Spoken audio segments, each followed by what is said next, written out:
you want to be a winner, not only have to understand how to win, but to understand how to consistently win. We're the freaking New York Jets, and we're built for this shit.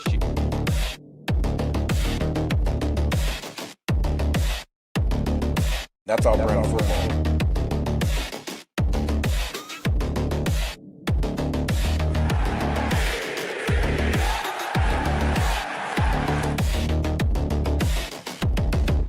If you want to be a winner, not only have to understand how to win, but to understand how to consistently win.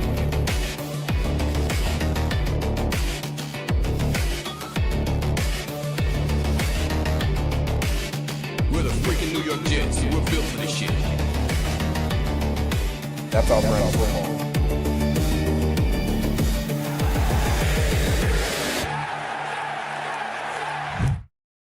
Jets, Jets. Good evening. Welcome to the Nick Shine Show. I am your host, Nick. I will be joined momentarily by one of my favorite people. We got Nick Shine and DT tonight. You know, shout out to Addy for making that logo. Here's what we're going to talk about for those of you checking in. We are going to discuss how quickly can Aaron Glenn build chemistry with the 2026 New York Jets. A lot of veterans brought in. A lot of important pieces added to this team in the draft. And then we are going to give you, we each picked 5 players who could be statistical leaders on the New York Jets this year. We'll give you some projections. But folks, you know what time it is. Number one, the computer rebooted. It's time for me to fix the autofocus on the camera. But turn your volume all the way up. It's time for Blitz. Baby. It's got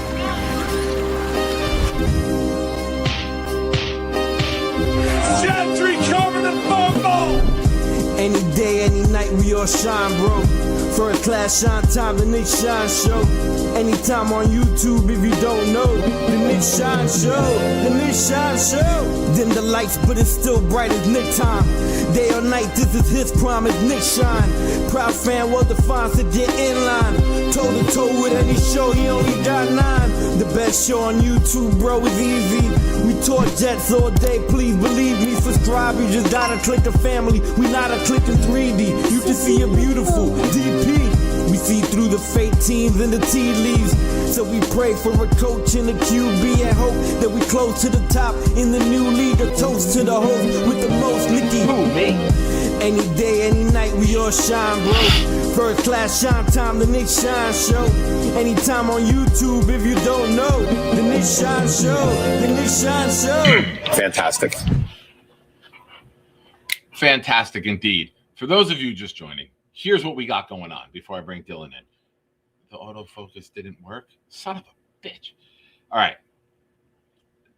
Next Sunday, Mother's Day night, we have 2 items we're raffling away. First one is a Don Maynard mini helmet. Second one is winner's choice raffle. You pick the player, you pick the item. Mini helmet, jersey, photo. No Namath or Mangold. Other than that, good luck to you all. And it's Sunday night. Raffle entries are doubled throughout the night. So, ladies and gentlemen, without further ado, let's bring in DT. What's up, brother? What's up, Nick? Happy to be back.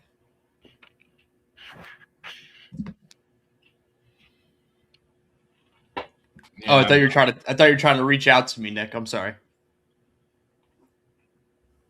That's what I told me. Hold my finger up to the camera. What's going on, man? How are you? Shout out to everybody here. Hit the like button. Subscribe to the channel if you haven't already. I am 4 away. We are 4 away from 2,200. So if you're new, join the community. It's the best place on all of YouTube. Now, DT, how are you? I see you hit a plateau recently. Not a plateau, a milestone. We're still going up. We just hit the 2,000. Yeah, we absolutely did. We raffled away. Thank you. We raffled away the Curtis Martin mini helmet on the show. I will send you my address so you can ship it. Actually, I get to save on shipping. I don't know if you saw, but Cisco won my raffle, and he's from upstate South Carolina. So I'm just going to drive about 10, 15 minutes and meet him. So Oh, waiting that's to awesome. coordinate with him, and we'll get together and maybe we'll have a drink or something at a bar and get to hand it to him in person. So it'll be a lot of fun. That's cool. I've met up with the big fella twice when he's won a prize, and we've gone to lunch at a couple different spots. So that's great. It's cool when you can meet up with somebody in the community and do it. So yeah, it was cool. My mom actually had a couple raffles because she super chatted like way early on in the raffle, and she had like 4 or 5 entries, and she's like, if I win, give it to somebody from our hometown of Somerville, New Jersey, or somewhere like relatively close to there. So this was the next best thing, was somebody that lives close to me in proximity. So I was like, well, this is really cool. So a nice experience. Awesome. Oh, ladies and gentlemen, who had 6 rings? Starting off with a super chat tonight. 6 rings. I appreciate you. Do you feel Stanley Morgan makes Hall of Fame, holds the NFL record for highest yards per catch, 19.2, among players with 500 catches, no cheat, PEDs, trouble with law. His peak was 24 yards per catch. I don't know Stanley Morgan. Apparently he's the wide receiver for the Patriots from 77 to 90. So yeah, I don't know. Before I was even born, I saw Morgan and my head immediately jumped to JP Morgan. Mine too. So I don't know. I don't know Stanley Morgan. My mom worked for Morgan Stanley. I know that. But other than that, no, I don't know anything about this guy. It sounds like good Hall of Fame numbers, but you know how hard it is to crack the Hall of Fame? Yeah. I don't know. Maybe. Yeah, I doubt it. I seriously doubt it.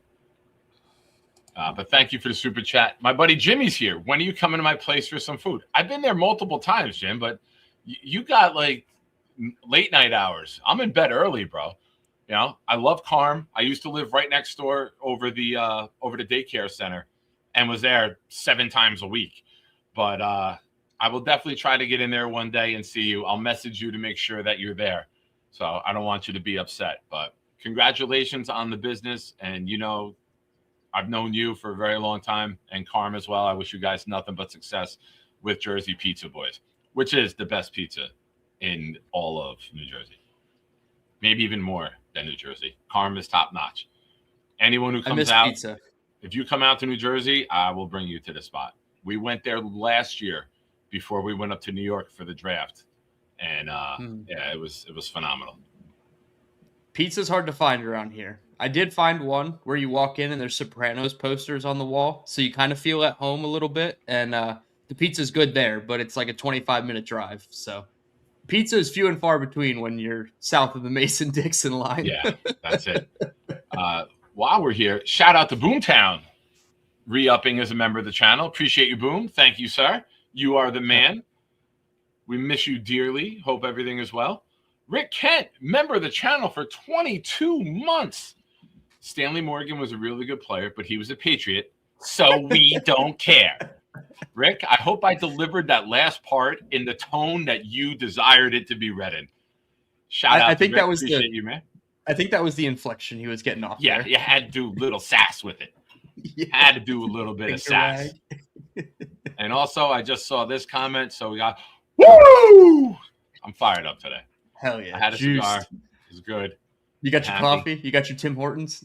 I do. I got my Tim Hortons maple, and then I have my water with sodium supplements put into it. A teacher came by the other day. She's like, hey, it's Teacher Appreciation Week. And she threw down 3 bags, gift bags on the table for the 3 custodians. And it's sodium supplements. And as you know, I've been drinking more sodium and putting sea salt in and everything to keep my sodium levels up. And I was like, this is the greatest thing ever. The other 2 guys are like, fuck that. Take ours. So I got 9 of them instead of just the 3. Big win. Hey. Yeah, I was going to say, I'm not going to be mad at that, right? Oh, speaking of big win, ladies and gentlemen, Rick Kent has gifted 5 channel memberships. Rick, you're the man. They went to Joey R., Brooklyn Born Len, the Meadowland Swamp Thing. Who dat, fam? 1 Minute Man rides once more. That was tough to decipher. I was doing that on the go, and I was like trying to make sure I didn't stutter or fuck it up. But Rick, thank you. You're in the raffle for 10, brother. I appreciate you. Nate, member also for 22 months. Stanley Morgan had oomph, similar to Allen Iverson. Long story. Black Gypsy started a war. Nate and I ended up on the same side, so it was a crazy, crazy scene. But it just happened on the Addy show. It took Black Gypsy to get you and Nate to unite forces. Is that what's happening? Listen, man, the enemy of my enemy is my friend. Is that how it goes? Yeah, I think that's what it is. Is it? Rick Kent, fact check me. Did I say that right? That's great. Awesome. Yeah, it was. I'm sitting there folding laundry, and Black Gypsy's arguing about Allen Iverson versus Jason Kidd, saying Jason Kidd was never a superstar. And I'm like, fuck the laundry. I'll iron. Who cares if it fucking wrinkles sitting on the bed for 20 minutes? That's crazy. Yeah. Wait, he said he's not a superstar because he's saying in the chat that Jason Kidd was better than Allen Iverson, is what you were saying. I think Jason Kidd is better as a point guard than Allen Iverson was as a shooting guard. Ooh. Jason Kidd made everyone around him better. Allen Iverson was great at what he did. And since it's my show and no one's here to argue, I'll just say Allen Iverson, great at scoring. Jason Kidd, great at everything. And when you're great at everything, you can make people around you better and you can make them overperform their expectation. And Jason Kidd was a superstar at that. Yeah.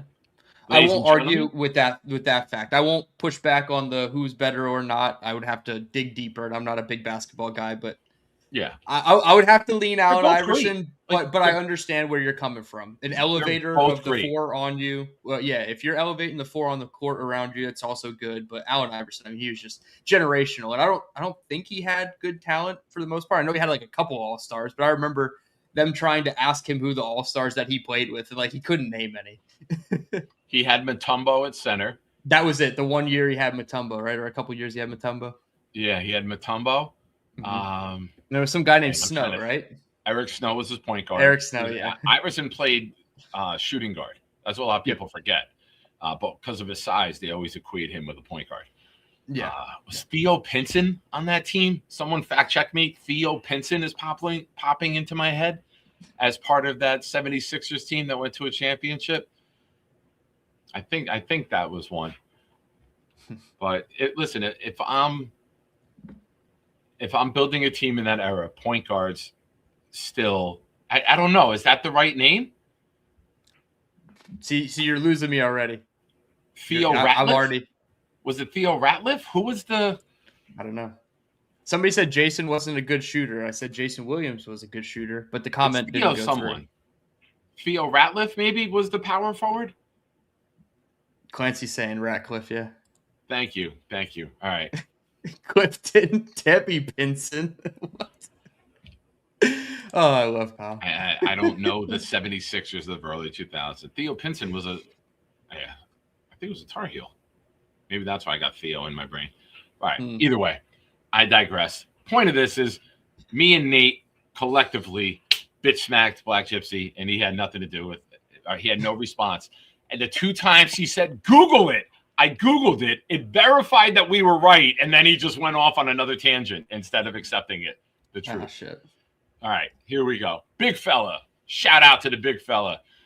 He says, 2 of my favorite people. What a great Sunday. Just got here and totally agree with Rick Kent. Screw Stanley Morgan. Patriot trash. 6 Rings, I'm sorry you're taking a beating. 6 Rings then replies with a super chat to their super chats, questioning his super chat. I think the maths. He never cheated. Those 10,000 yards, 67 touchdowns were legit. But to be fair, 6 Rings, we didn't have the technology to catch the Patriots cheating back then. Maybe he just got away with it. It's fair, right? No, yeah, in the 70s, 80s, and I mean, obviously up to 1990, who knows what happened back then? I mean, there were plenty of like cheating ways that people didn't necessarily get caught doing. So we can't say for certain that he never cheated. It's true. They were smoking cigarettes and drinking beers in dugouts and on sidelines in the 70s. So we don't know what was going on. That was when Stickum was a thing, right? Yeah. Stickum was definitely a thing. Yeah. Shout out to Charles Gorman. All right. All right, folks. Thank you for joining. And like I said, I'm a couple subs. I did it again. We are a couple subs away from 2,200. If you are new here, hit the subscribe button, please. 3 away. Thank you to the new sub. Now, let's get into this, okay? A lot of changes, a lot of coaching changes, new schemes, new offensive scheme, new defensive scheme, new personnel, free agency, big-time players acquired in the draft that are expected to play big roles here on both 2 on defense, 2 on offense, even 3 on defense if you want to add Jackson because he'll be in the mix up front with the line. Mm-hmm. A lot is on Aaron Glenn's plate. A lot of pressure on him. We can't have the start that we had last year. His coaching career as a head coach may be on the line. He's got to bring this team together. He's got to do it quickly, and he's got to make strides. And we have to see instant results, or the boo birds, the media, the content creators are all going to be out in mass. The chats are going to be calling for his job quickly. I don't know if I've ever seen a Jet coach enter year 2 with this much stress, this much pressure, and this much on him. He changed himself to be the defensive coordinator, which he should have done year 1 to begin with, if you ask me. He changes the offensive coaches. He changes 9 of the assistants total. And the only thing he worked out with last year was drafting Membu and Taylor and Chris Banjo.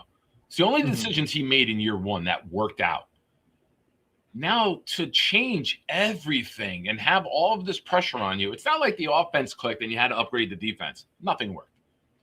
Give me your thoughts on where Aaron Glenn is and where Aaron Glenn needs to get this roster to be. Well, like you said, he's definitely on a very warm, if not already piping hot seat, in my opinion. And, we don't need to get into the Muji side of it. I think from a media perspective, Muji's seat is a lot cooler and he has some more leeway because the part of his 100%. Offseason is kind of already done, right? Free agency, the draft, he hit on a lot of the picks on paper. Now it's up to Aaron Glenn to make something of these picks. To be quite honest, if they're a 3-win team or a 4-win team, both of them should probably still go. Now, does 6 wins save Muji and not Glenn? Possibly, whereas 8 wins might have to save Glenn. So it's a lot on his plate for sure. Like you said, he is now calling the defense, which again, he called his superpower. And I think that's the easiest quote to circle around, like the vultures smelling decay and like a roadkill situation. And they're ready to swoop down. As soon as that's not a superpower, that's the quote that's going to circulate this is my superpower. So out the gates, I need him to prove that he is at least a better play caller and situational difference maker, so to speak, as a defensive coordinator than Steve Wilkes was. Actually put your guys in the right positions to win, whether that's D'Angelo Pons being a weekly. Sometimes we play him in the slot against certain teams with a small slot receiver. Sometimes we play him on the boundary instead because we like the matchup there. Show us those things immediately. And then show us the timeout situations, the 2-minute drill situations, the field goal knowledge of how far a goddamn field goal is. Please show us those things as well. And then as far as the chemistry, I think that'll actually be the easier part of it, because if you do all those first 3 things, which maybe he doesn't do all of them, they're going to be winning or competitive, and maybe they lose on the last drive or whatever it is. But I think that part of it is going to instantly build chemistry in the locker room, and the players aren't going to have a problem, linking up with each other and becoming, buddy in the locker room. It's going to be, what is the relationship from Aaron Glenn to the locker room look like? Because the second that might have a little fracture in it, it's going to immediately start spidering like a windshield, right? You get a small little rock crack, and then all of a sudden 2 hours later, the whole thing is just shattered from side to side. So you have to make sure you don't fracture the locker room. But if you do all those steps, I think there's a good chance to building healthy chemistry and not just, we're kind of winning on the fly and we're figuring it out as we go. I actually think there's a world where you can,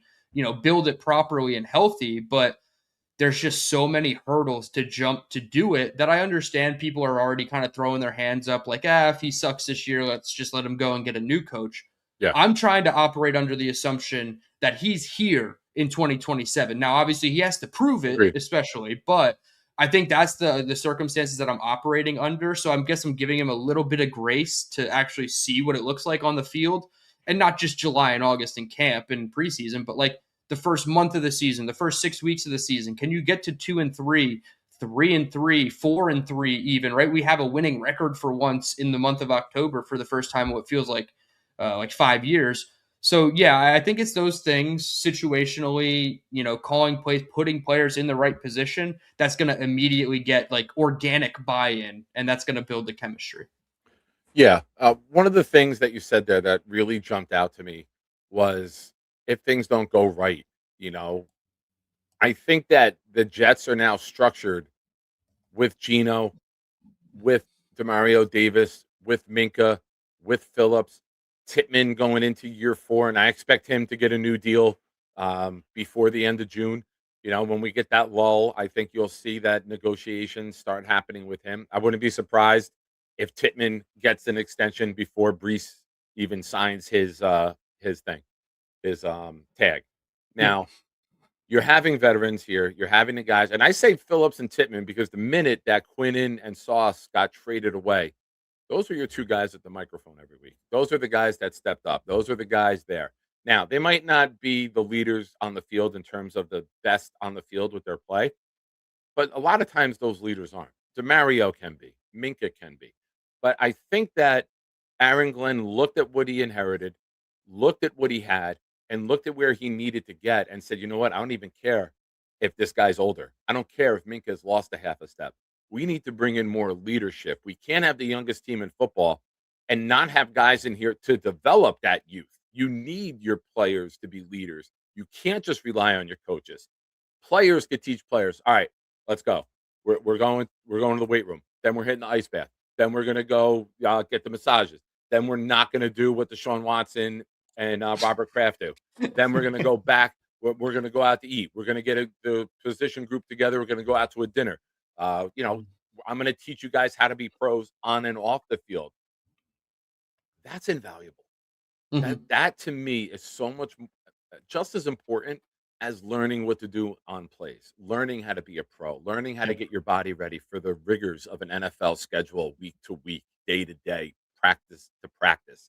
So I think that the Jets' overall structure is set up to succeed, which could help the chemistry of the team. Because when you give a damn about the guy you're playing next to and you're playing with and you're playing for, it puts a little extra oomph in your game. There you go, There you Nate. go. We brought it all back together. So I think this team, the chemistry is all coming together. They just got to get out there. It's all lined up to succeed. You have all your measurements made. You brought in your free agents. You brought in your guys. You drafted with purpose. You drafted with guys who can make impacts. You brought in your substance through the free agency, your bulk, your guys in the middle of the 3-4. You brought in a guy on the back end. You brought in a couple safeties. And then you added some flash. You added a guy like Pons who can get turnovers from inside or outside. Shout out Kyle Clifton, of course. You drafted the number 1 pass rusher in the draft who can change the game at any passing moment.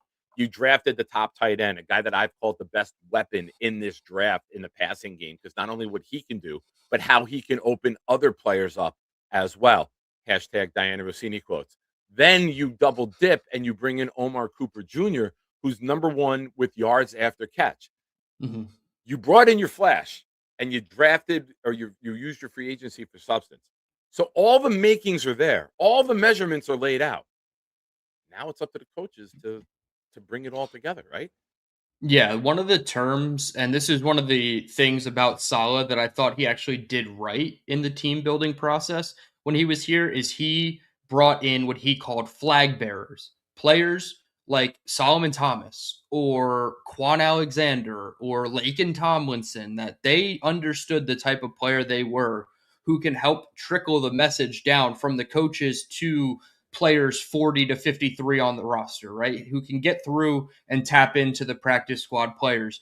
And I'm not going to excuse the first year just because they didn't have those type of players. They had a free agency period where they could have, but they were very reserved in year one, giving out, I think it was like 18 one-year deals instead of this year. We saw a couple multi-year deals, and they called them veteran leaders, which of course they are, but they wanted veteran leadership, which is basically their flag bearers. Minka, Onyemata, especially Demario, the middle of your defense now has one at each level who understands what it's like to be a pro and can help guys like Jawan Briggs or Kiko Maui Noah and Jamie and Sherwood or Malachi Moore and Andre Cisco. Like they're going to help those guys and lift those rooms individually. So having that on your team is a huge element in the team building part. And I think that alone is what's going to raise their floor to maybe a 5 or 6 win team. Like if they double their win total and nothing else, it's because they added those types of players on the roster, in my opinion. Yeah, absolutely. Shout out to the big fella with another super chat. Says, do you think Briggs takes another big step? I consider myself the resident defensive guy here. I'll take this one first if you don't mind. Yeah. Throw the offensive questions your way and the analytical questions go your way. But defense, the guys up front, the fatties, if you will, they come to me first. Hell yeah. Big fella, you've been watching the show at a very high rate. You know that I said about Briggs time and time again last year. You are going to be a bottom 5 defense in the NFL if Briggs is your best pass rusher and your best player on the front. He's now 4th or 5th. I think what we've done to add around him will open him up even more to succeed. He was, after we traded Quinnen, Briggs was still making impactful plays, and we really didn't have much up front. Now you got Smart. Now you got Jackson. Now you got Will and Bailey, 2 speed monsters coming off the outside. There's a lot here where they can all complement one another. And I think Briggs could be the Sheldon Rankins of this group. Remember when we had Rankins, he had that year he was making impactful play after impactful play because no one was worried about him. They were worried about Quinnen and Huff and JJ. And Rankins just kept cleaning up and making play after play. I think you could see Briggs really benefit from all of the talent added around him because I think they know how to use him. Yeah, it's certainly, he was one of those players last year where it was very easy to say, oh, they just didn't have a role or they couldn't find a role for him. I kind of look at it in a similar light, obviously not the same, but as Max Mitchell, somebody who struggled to get on the field for the first few years of his career. He struggled. He exceeded expectations as a rookie because he had no expectations and got on the field. But then he had the injury and he didn't really play well. But they found a role for him as like your jumbo 6th offensive lineman. It was blood clots, I think. Right? Yeah. But they found a role for him as their 6th offensive lineman. So similarly with Briggs, it's a young player. You're still molding him as you bring him into your organization. And they immediately keyed in on a role for him. And I mean, I think he was 2nd on the team in sacks behind Will McDonald only. Yeah. So, and it's only 4, but like, can you build on that now that you have way more talent around you? Like you said, Sweat, Onyemata, Osai, and Egbare, Bailey with Will McDonald now. So yeah, I think he is one of those players that's probably not getting talked about the most in terms of somebody who's going to produce in this defense because he produced in a defense that was completely ass last year. So I think the needle is definitely pointing up for Briggs. At first, when I read this, I thought he said, will he take another step? And I was like, did something happen to Briggs's foot? I got so nervous that like he got injured. I was like, who's not taking steps anymore? You know what I call that, DT? PTJD, post-traumatic jets disorder. We're always scared of the next thing. We are broken. We are battered. You know what? Speaking of this, there are 67 of you here watching right now, but we only have 35 likes. Almost half of you have not hit the thumbs up yet. Go ahead, hit that thumbs up button. If you are new here right now and you are watching this and you have not subscribed yet, do it. Let's get to 2,200 tonight. We are 3 away. Be a part of the movement and the best community in all of sports. Be a part of the Jets fan shows. That's DT. I'm going to drop his link right now after this next question to him. We had a question in the chat. I pinned it. Veteran Jets fan says, back to the Jets. Question for DT and Shine. Rashad Bateman, Cedric Tillman, Xavier Legette could all be available through trade. Which one would you want for wide receiver 4 for the Jets? I throw it to you. Offensive question. Man of my word. The floor is yours, good sir. Hell yeah, I appreciate it. Okay, Bateman, Tillman, Leggett. I would say Tillman. I was a big fan of his coming out of Tennessee. That was the year him and Jalen Hyatt both came out. I like Tillman better than Hyatt. There are different skill sets, of course. I wasn't really interested in Rashad Bateman when his name was floated out a couple weeks ago. I think Samini had like 4 or 5 wide receiver names. He's a little up there in age. He hasn't been productive because Baltimore's passing offense is very volatile. So I don't know if I love Bateman. And then Xavier Leggett, I mean, he's a cool player to follow. Being, in Carolina, I see him with the Panthers. His interviews are absolutely hilarious if you can understand a word that comes out of his mouth because he has that southern twang in his voice. What was And he eating as a rookie? Was it turtle? Raccoon. He's eating raccoons. Okay. He was eating some crazy shit. Yeah, you just go out and catch him and skin him. Yeah, he's talking about raccoons. I'm like, all right, brother, like you're really from the South here. But I just don't know if it's fully clicked for Leggett. And to be fair, it hasn't really clicked for Tillman, but I would just bet on what I thought about them in the pre-draft process. And honestly, that's what teams are going to do as well. They're going to go back to their evaluations on what the scouts had written up for them when they were coming out of college because they're still, relatively young, especially Tillman and Leggett. I would just say Tillman. I feel like his skill set is closer to like an AD Mitchell, and I think it's just going to help the team more. And it's a wide receiver 4, so you're really not nitpicking too much. But I would pick Tillman, and then I would pick Leggett, and then I would pick Bateman just based on age and upside. That's fair. I'm going to kick back a little bit on the original question, veteran Jets fan, and I appreciate the question. Great topic to discuss. I'm going to say wide receiver 5 because Isaiah Williams, I think, is going to play a much bigger role. We saw a little bit of that.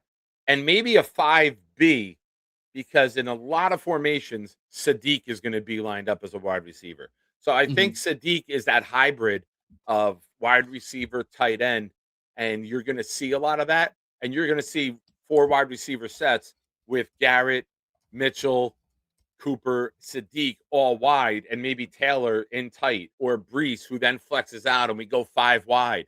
So I wouldn't label Sadiq tight end. Yes, he can come in line, he can block, but he can also go out and run just as fast as these wide receivers that we've listed. So I would use him as a hybrid, and that's the beauty of having him on the roster is that he's not pigeonholed into the old school inline blocker, only out there for rundowns, come off on pass because you can't move. This guy is an all-around weapon, and I'm looking forward to see how they use him. Frank Wright figures out how to use Sadiq and Taylor together. You are going to keep your job here. Like that to me is the biggest thing that he can do is to just right away let Geno be comfortable, use both of these young tight ends, open up the run game, get the play action going off of it, and really capitalize on the mismatches that these 2 tight ends that we have are. And then it opens up everything downfield for Garrett and everyone else. Very long-winded answer for me on the offensive side of the ball. Like I'm usually not that excited about offense. I'll win a 3-0 game and be happy. I'm working on. Oh, sorry. Go ahead. I was gonna say I'm working on a tight end video for my channel, and it's about Frank Reich and his time with the Eagles. Because now with Sadiq, it's like, is he actually tight end 1 over Mason Taylor? And I think there's a world, like you said, where he's on the field more often. In 2016 and 2017, Zach Ertz was the leading receiver in terms of yards and receptions both years.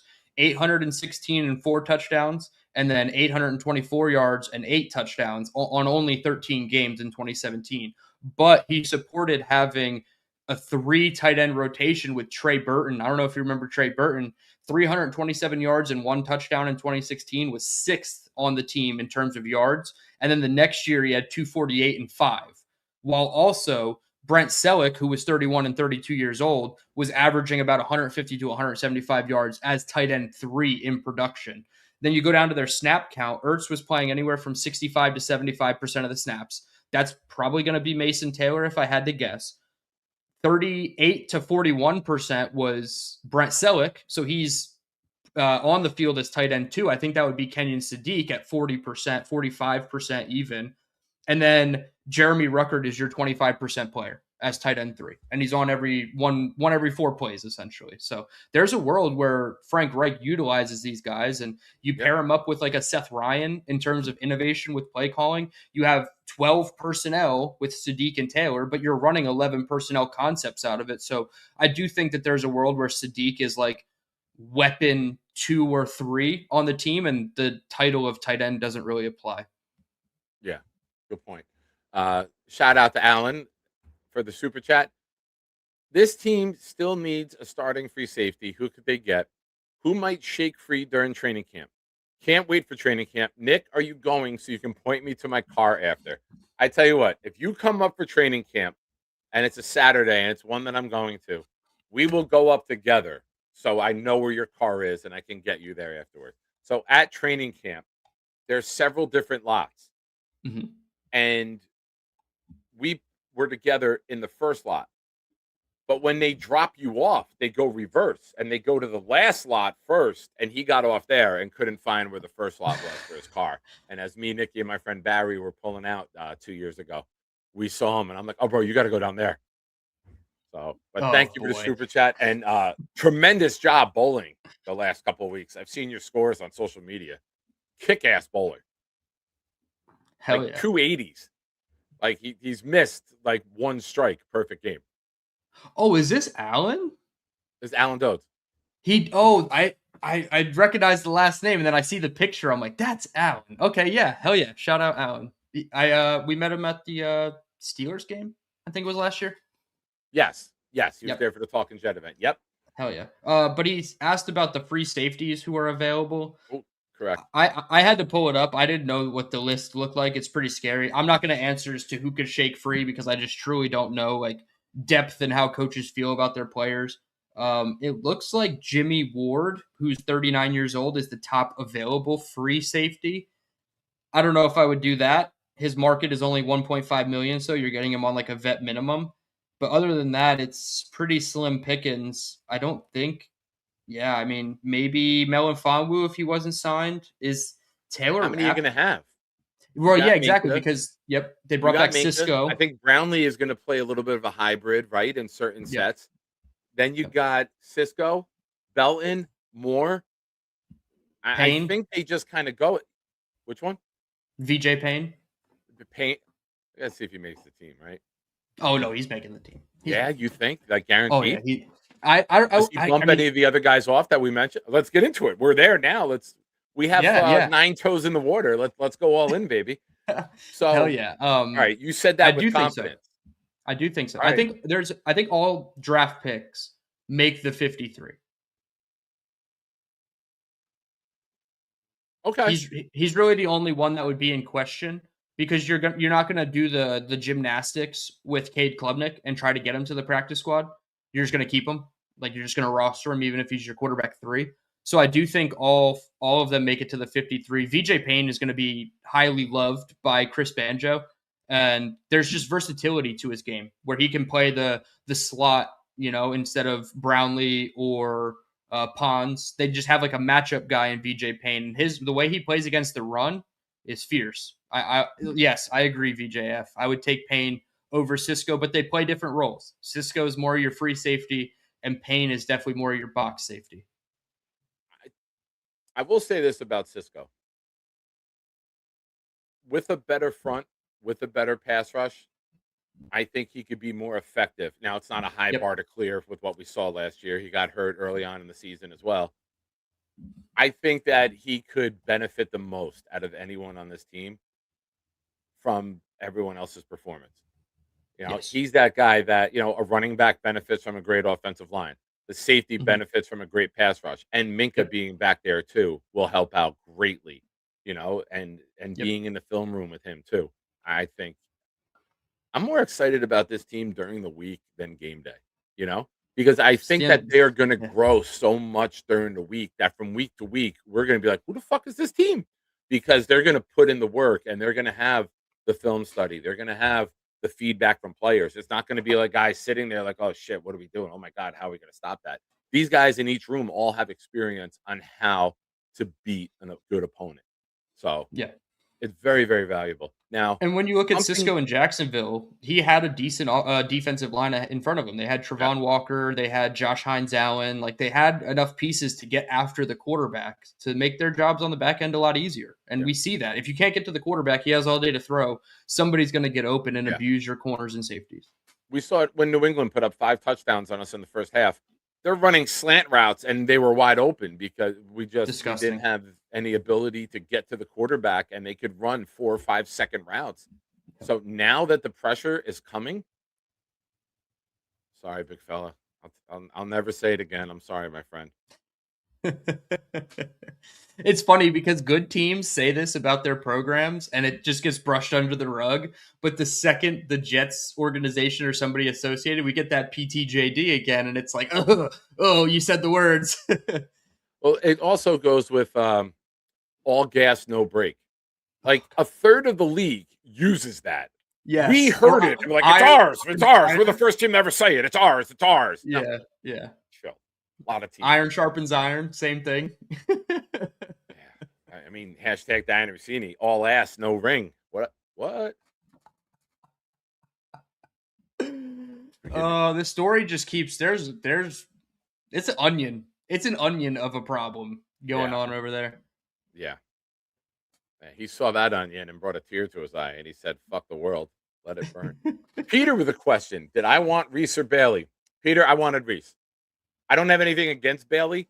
I thought with everybody that we brought in, it would make sense to bring in a guy who was like a queen on a chessboard, and you can move him around and in different formations and the different personnel groupings. You didn't know where he was going to be.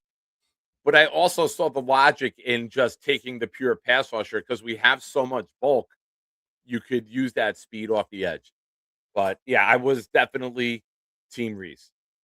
Same. But the second he got picked, I went like this. I said a prayer, like, "Dear Lord, please let this be the guy that is the greatest pass rusher the New York Jets have ever seen, and maybe the league has ever seen." Amen. Like, I prayed for this guy immediately to be the impactful player. Like, and I'm not going to do the Arvell Reese had a sack today. Like, I don't give a shit. Like, let him go be on the Giants. Oh, Let yeah. him go do that over there. The And stat fact that it's in trackers. the same market. Imagine if the Jets Giants picked 1 and 2. We picked 1. We both needed quarterbacks.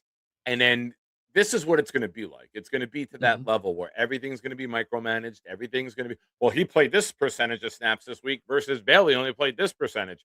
And he made this many impactful plays and he forced the fumble. It's going to be so fucking annoying. And I will click off of every show on television or YouTube the minute they start doing it. Like, let Bailey be Bailey. Yep. Bailey's different than Reese. Yep. The second Reese makes a play, Jets Twitter is going to circulate it across everybody's timeline. It's going to be ridiculous. And well, here's the good thing. The Jets and Giants both still suck. So a lot of their games are both going to be at 1 o'clock. So a lot of Jets fans won't know until later in the day what the Giants are doing. Unless you're 100%, out at the bar or whatever, watching those games. But I appreciate the question, Peter. Good conversation as always. And all right, Clancy, we don't put that out in the universe, Clancy. Remove your comments so I don't have to. We don't need that negativity. Yeah. Come on, Clancy. What are we doing? We got 18 weeks to opening Sunday, and you're saying if he's a bust. What the fuck? Oh, man. Is that a good segue right into the next part? It is. I think you took Bailey, right? Sodium water drinking Nick needs a break, and we are going to play Blitz BK's newest song. We'll be back right after this. Enjoy.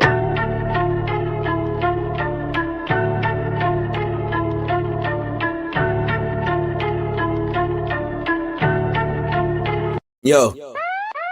Engines roar when the Jets take flight. Green lights glow in the Jersey night.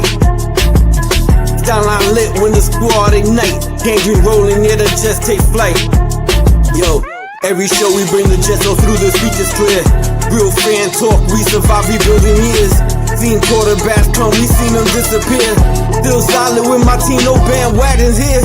Green stitch to my fibers, won't switch to the Niners. Quick like Vic, I see victims in my visor. Just floss is heavy, but the pride is never left. Stood 10 toes down when the season felt like death. New season feels like fresh air. New OC and QB, man, I always love the fresh pair. Like the man Jordans that I'm rocking with my chest gear. Hoodie but no cap out, never play it off, but we gotta get the Jets there. Let's share ideas for this team for this next year. It's fair to think we'll do better in those big chairs. Shit, yeah, hire Green Bean to run this shit here. Take this playoff streak and make it disappear. Engines roar when the Jets takes flight. Green lights glow in the Jersey night. Skyline lit when the squad ignite. Engine rolling, yeah, the Jets takes flight. Jets takes flight.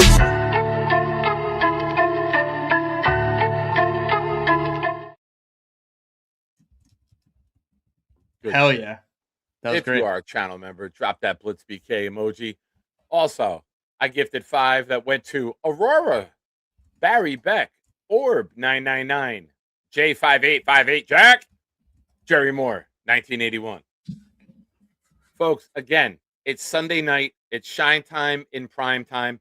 All raffle entries are doubled tonight for next Sunday night's giveaway. Right? Next Sunday night's Mother's Day, right? Second Sunday. Yes, in sir. May? Okay. So next Sunday night, we're doing a raffle giveaway. Don Maynard mini helmet and winner's choice. You pick the player, minus Namath and Maynard. That's the fun. Minus Namath and Mangold. Mini helmet, jersey, photo, your choice. Make sure you get in. You got to be in it to win it. Just like Rick Kent, Boomtown, 6 rings. Oh, that'd be interesting. Big fella and Alan Dodds. Sorry, so far. So catch up to them. Now, let's get into this. Part 2 of our opening is we both picked 5 players to project what we think will be the best statistical players in 2026 for the New York Jets. Now, me being the gracious, handsome, half-crippled host that I am, I gave Dylan first choice. So, Dylan, you can go. We'll go back and forth one at a time. All right. But give us your first player and your statistical projections. All right. I'm back on the handwritten notes. We're doing it this way instead of the computer way. We're back to the Stone Age. We're getting hand cramps again from writing. I'm gonna go. I had 3 offense, 2 defense. That was not me. I had 3 offensive players and then 2 defensive players. I kind of wanted to spread the ball around. I knew you were going to pick a lot of defensive linemen, so I saved them for you, even though you gave me first dibs. The first guy I have is Breece Hall, and I looked at career average and I looked at last season to try to curate these stats. Breece Hall for his career averages 229 attempts, 1,032 yards, and 5 touchdowns on the ground. 79 targets, 57 catches, 498 yards, and 3 touchdowns receiving. So over 1,500 total yards and 8 touchdowns is his average for his career. And that is with the rookie season, missing half the games with the ACL. More than half. You got injured in game 6. Yeah, I was going to say it was game 6 or 7. Yeah, exactly. So he missed more than half. Then you look at last year, a career high in attempts, 243, a career high in yards, 1,065. We all know it was kind of a struggle to get there. And then he had the knee injury right after. 4 rushing touchdowns. But on the receiving end of things, 48 targets, 36 catches, and 1 touchdown were all the lowest since his rookie year. And 350 yards was like 52 yards better than his rookie year. So one of his worst statistical outputs in receiving since his rookie year. So a night and day performance, best rushing season, worst receiving season. So trying to meet somewhere in the middle of the two, because I do think with a quarterback like Geno, there's going to be more opportunity, right? I think that's the biggest part of this is these numbers might look quote unquote high. No, not me. The numbers might look high, but that's because Geno's going to throw the ball though, right? Like he's going to throw it deep. He's going to take those opportunities and shots. Yeah. And Breece should be a top 3 to 4 target share guy on the team. So I have him at 235 attempts. So just like 8 less than last year, 1,025 yards. I think he gets over 1,000 again. 6 rushing touchdowns. So I do think he gets in the end zone the most he has in his career. 75 targets, 55 receptions, 500 on the dot. I went with a nice even number and 3 touchdowns. So he's right over 1,500 total yards, and he has 9 total touchdowns. And I think that's a very safe projection. And of course, like, we're projecting these guys to play the whole season, right? Like, we're not baking in an injury into this equation here. So Wait, hold on. This is my first time saying this year. We had a tremendous draft. 16 games because we're going to rest everyone after we have home field locked up. I like it. I like Hit the like it. button, Yes. folks. Just think about that. A bye week in the playoffs. Could you imagine? Shout out to Jake Asman, $2 super chat, said Nick Shine and DT talking Jets. Greatness, folks. Hell yeah, Jake. Shout out. Appreciate you, Jake. Hell yeah. Nick Shine, Dylan Tyerman, killer combo. I What's love a better combination? Garrett Wilson and Omar Cooper Jr. or me and you? Me and you. We have natural chemistry. They have to prove their chemistry still. Yeah, to go back, they barely know each topic. other. Like, they could walk by each other in the mall and not even know who's who right now. Oh yeah, no. If I see you, like, we're yelling across the entire mall, and we're embracing. We're doing a nice big bear hug in the middle of that mall. Absolutely. Ladies and gentlemen, Charles Gorman just gifted a channel membership that went to Robbie Oak.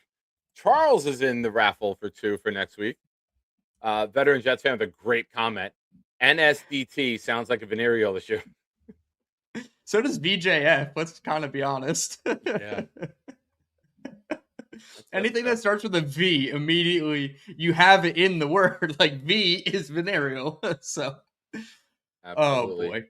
But yeah, I'm back on the Breece Hall, 1,500 yards total offense. 9 total touchdowns would be his best performance, but I think it's justified. He's coming off his best year, and I do think that it's only going to continue to grow. Plus, he has more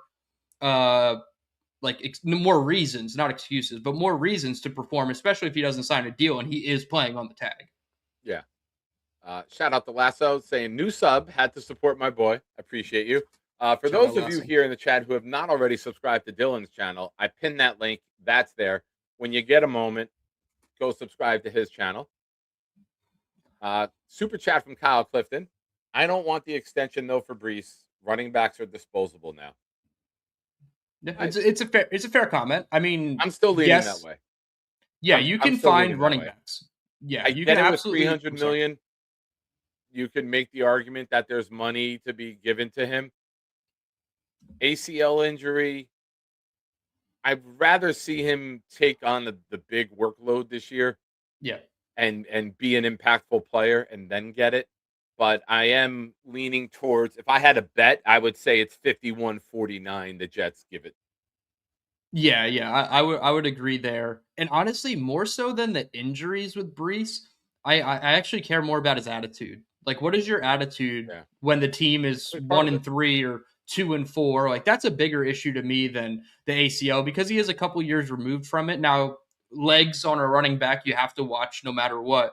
But to Kyle's point, like, if you don't want the extension for Breece, that's fine. I still think it's just going to motivate him more to want to produce, because he's auditioning for the 31 other teams. And I guess technically he would be anyway, but I think you'd be getting like the best version of Breece because he's got a fire lit under his ass.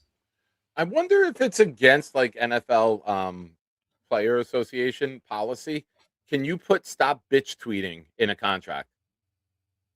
Hey, they put a... Breece probably wouldn't sign the contract, though, if that was in there. It's too important to him. They put a video game clause. They put a video game clause in Kyler Murray's contract. So I think teams, if they felt it was like, hypothetically, and this is a wormhole, they get Brandon Sorsby. That contract has to say, like, dude, you're not on any FanDuel prize picks. You're not doing any of that shit. So, like, yeah, you got to, with players, with those certain things, you have to make sure what you're getting out of the player is full, undivided attention to winning games. So since you brought him up, I want to give my take on that.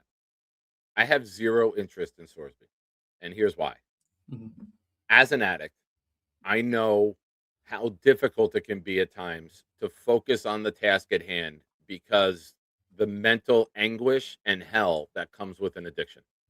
Mhm. I cannot have my quarterback be an addict. Ask Johnny Manziel how it went. Ask Ryan Leaf how it went.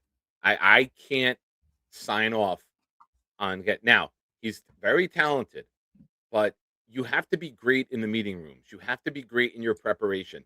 And if you have an addiction, Mhm. you are not going to be 100% focused on the job at hand, day to day, hour to hour, minute to minute. Your mind will wander. Now, I wish the kid the best. I just don't want to take that on with the Jets. And I know there's people talking about the supplemental draft with him. I personally can't do it because I know how difficult it is to deal with addiction and get through life with it. So Mhm. I would not want to go that route. That's me. Yeah. The Jets seem to have a type of player that they want, and I don't know if it fits, but they might completely write that off, or maybe they Yeah. write it off for other reasons. Maybe they don't want to give up the supplemental draft pick. We don't know. Yep. But for Yep. me personally, I can't. I Yeah, and right can't now it's entertain looking it. like a second round pick in the supplemental draft, and I'm not cool with that because if there's any little bit of competition, one of those 3 first round picks is being offered if the Jets really want him, and I'm just not comfortable doing that. Agreed. Agreed. And like I said, man, it's kid is talented. He can make the throws. He can make Yeah. plays, but I'm petrified of what life would be like for him out here. And, Yeah. as someone who gave up drinking and drugging, I then took my addiction to gambling to the point where after a year being sober, I had to sign off on the waiver to exclude myself from online gambling for 5 years. So Mhm. your addictions, you might be able to stop one, but then it might go to others because your Yep. brain needs that rush. Your brain needs that consumption. Yep. So And they have a I quarterback can't. with an addiction, in my opinion, and it's a good addiction. Cade Klubnik, like I think he's addicted to football, right? I don't think Brendan Sorsby is addicted to football. And I know he wasn't playing for Indiana when he was betting on them, but he was betting on the team he was playing for, which makes it Yeah. that much more of a web to untangle. And we know how the league views gambling. They Yeah. will come down full, throw the book at you for gambling. And obviously, we see what happens with other off the field issues, whether it's domestic violence or substance abuse. They don't care as much. So it's not a good addiction for him to have with a Yeah. league that cares. Now, Yeah. I don't know if you saw the article about it, but they literally, in the second paragraph of the article, talked about the betting odds of Sorsby entering the supplemental draft. I'm like, are you kidding me? You're talking about a player with a gambling addiction in the That's second. funny. I'm sorry. That's funny. Oh, yeah, but in the second Yeah. paragraph, it's like, yeah, he's plus 300 to go into the supplemental draft. It's like, what the fuck? How did we Yeah. get here? Like, the league is so backwards with the betting Yeah. stuff and it's gotten so out of hand, but it's just such a hairy area for them to maneuver through. And a lot of teams don't want to put that on them. Wild Wave says if we offer a third in the supplementary draft, do we get that pick back if we miss out? Yeah, I don't think you don't like bid it and then lose the pick no matter what, because then nobody would ever bid in Yeah. the You will supplemental draft. it's a blind bid, right? And like it goes to I don't know if it's blind or not. I would assume they have some intel on what the issues or what the price is, but yeah, you would definitely recoup it back. It's not like, oh, we're giving up a one and we don't get it back if we don't get it, because that would be shitty. yeah. Uh Clancy's comment. Now we just put bet in with others. To be completely transparent, which I always am about my life. And some people love that and some people hate that. And that's your Mhm. choice. But it's the Nick Shine show, so I'm gonna be me. Sports gambling parlays was never an issue for me. I've said Mhm. this a dozen times on here, Clancy. The DraftKings Rocket game with the multiplier. Oh I yes. couldn't stop playing it. I couldn't stop playing it. And that's the part that comes with it. Like I'll throw in a parlay here or there. I'll have someone place a bet for me, but I couldn't have access to that game because I was doing well. I was winning, but I was not taking care of any other responsibilities in life. I Yep. wasn't feeding the kids. I was like, all right, hold Oh on, yeah, one yeah. more, one more. So that's why. Yeah, it's rough. And now you got all the predictive markets out there and stuff too. Like the shit that we're betting on now as a society. It's too much, man. Like it's gone too far. Also, Clancy, if you could, I need you to put a bet in for me. You're The gonna bet bet that he is goes that into the Clancy will supplemental be the next draft? one to give a Nick Shine spoiler. Oh my gosh, that's funny. Thunderlips, member of the channel for 9 months. Thank you, buddy. Nick, you look great. Folks, remember, if you have anything complimentary to say about me, it will guarantee to get on air. Green makes you look thin, or your face does. Either way. Thank you. I'm getting a jawline back. I didn't have that for many years, so that's fun. Chiseled. Chiseled. Dude, listen, 47 years old. I know my heart can fucking give out at any moment, and there could be a day that I don't wake up. But I tell you right now, I'm fucking feeling good about myself physically. Like I'm getting strength back that I hadn't had for a long time when I didn't take care of myself. So, Hell yeah, dude. speaking of not taking care of yourself, Charles Gorman, try it. All right, back to our list. I'm Yes, it's fired your up turn. today. I'm just in a great fucking mood. I love it. I love Nick in a good mood. Hell yeah. So, I'm gonna go first with my first player. Mhm. And I've said this on the show, and if you've been watching, you know exactly who I'm going with. I'm going with Geno Smith. I think Geno Smith, with these weapons and with this line, could shock the shit out of the NFL. Now, being a Jet quarterback, the bar is very low, right? To pass Jets quarterbacks of the past. Joe Namath is our only quarterback with 4,000 yards, and he barely got there with 4,007. 17 games, Geno Smith will pass Joe Namath, and he will end up with 4,269 yards. Of course, you know that was going to be the ending if you watch this program. I'm going to put Geno with 26 passing touchdowns, and I'm going to have him with 14 interceptions. So that's my line for Geno. I think there will be some days where it's off, but I think that for the most part, with these weapons and with these guys who can get open at all levels of the field and all quadrants of the field, the ball's going to come out. There's going to be a lot of opportunity for Yak. Garrett Wilson's going to get the ball downfield where it only has to make a safety miss instead of getting it 4 yards to the left and having a DN, the middle linebacker, the corner, the safety all flying at him. Cooper Jr. is going to have a lot of Quincy Enunwa type catches. Might be a 3-yard catch, might be a bubble screen, it might be a rocket screen, and then he's just going to break tackles and go. Sadiq and Taylor are going to have opportunities to catch and run. Oh, and you could throw a swing pass to Brees Hall when they're in man coverage, and you send everybody on all streaks like you do in Madden, and just dump it off to him on the side. So there's a lot, and that's not even including A.D. Mitchell getting up over the top too. Yep. So I think the yardage is going to be there. And I really, really hope that Geno stays healthy because I think we can see a lot of fun on this offense.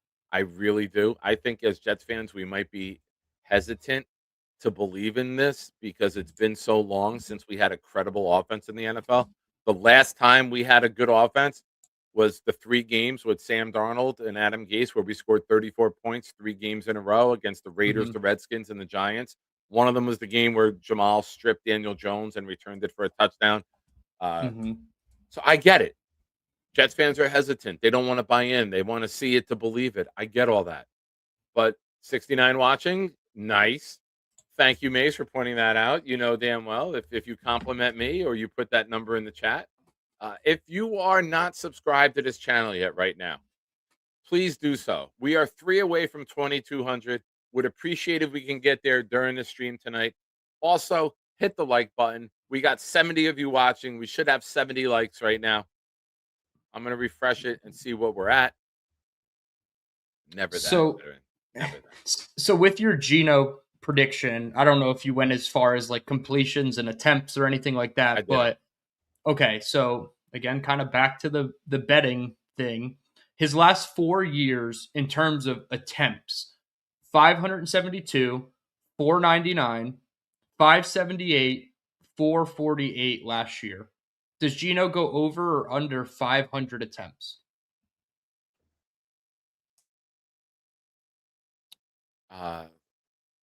Give me that question again, because the big Sure. fella screenshotted 69 people were here in the chat and texted it to me, and I opened up the photo.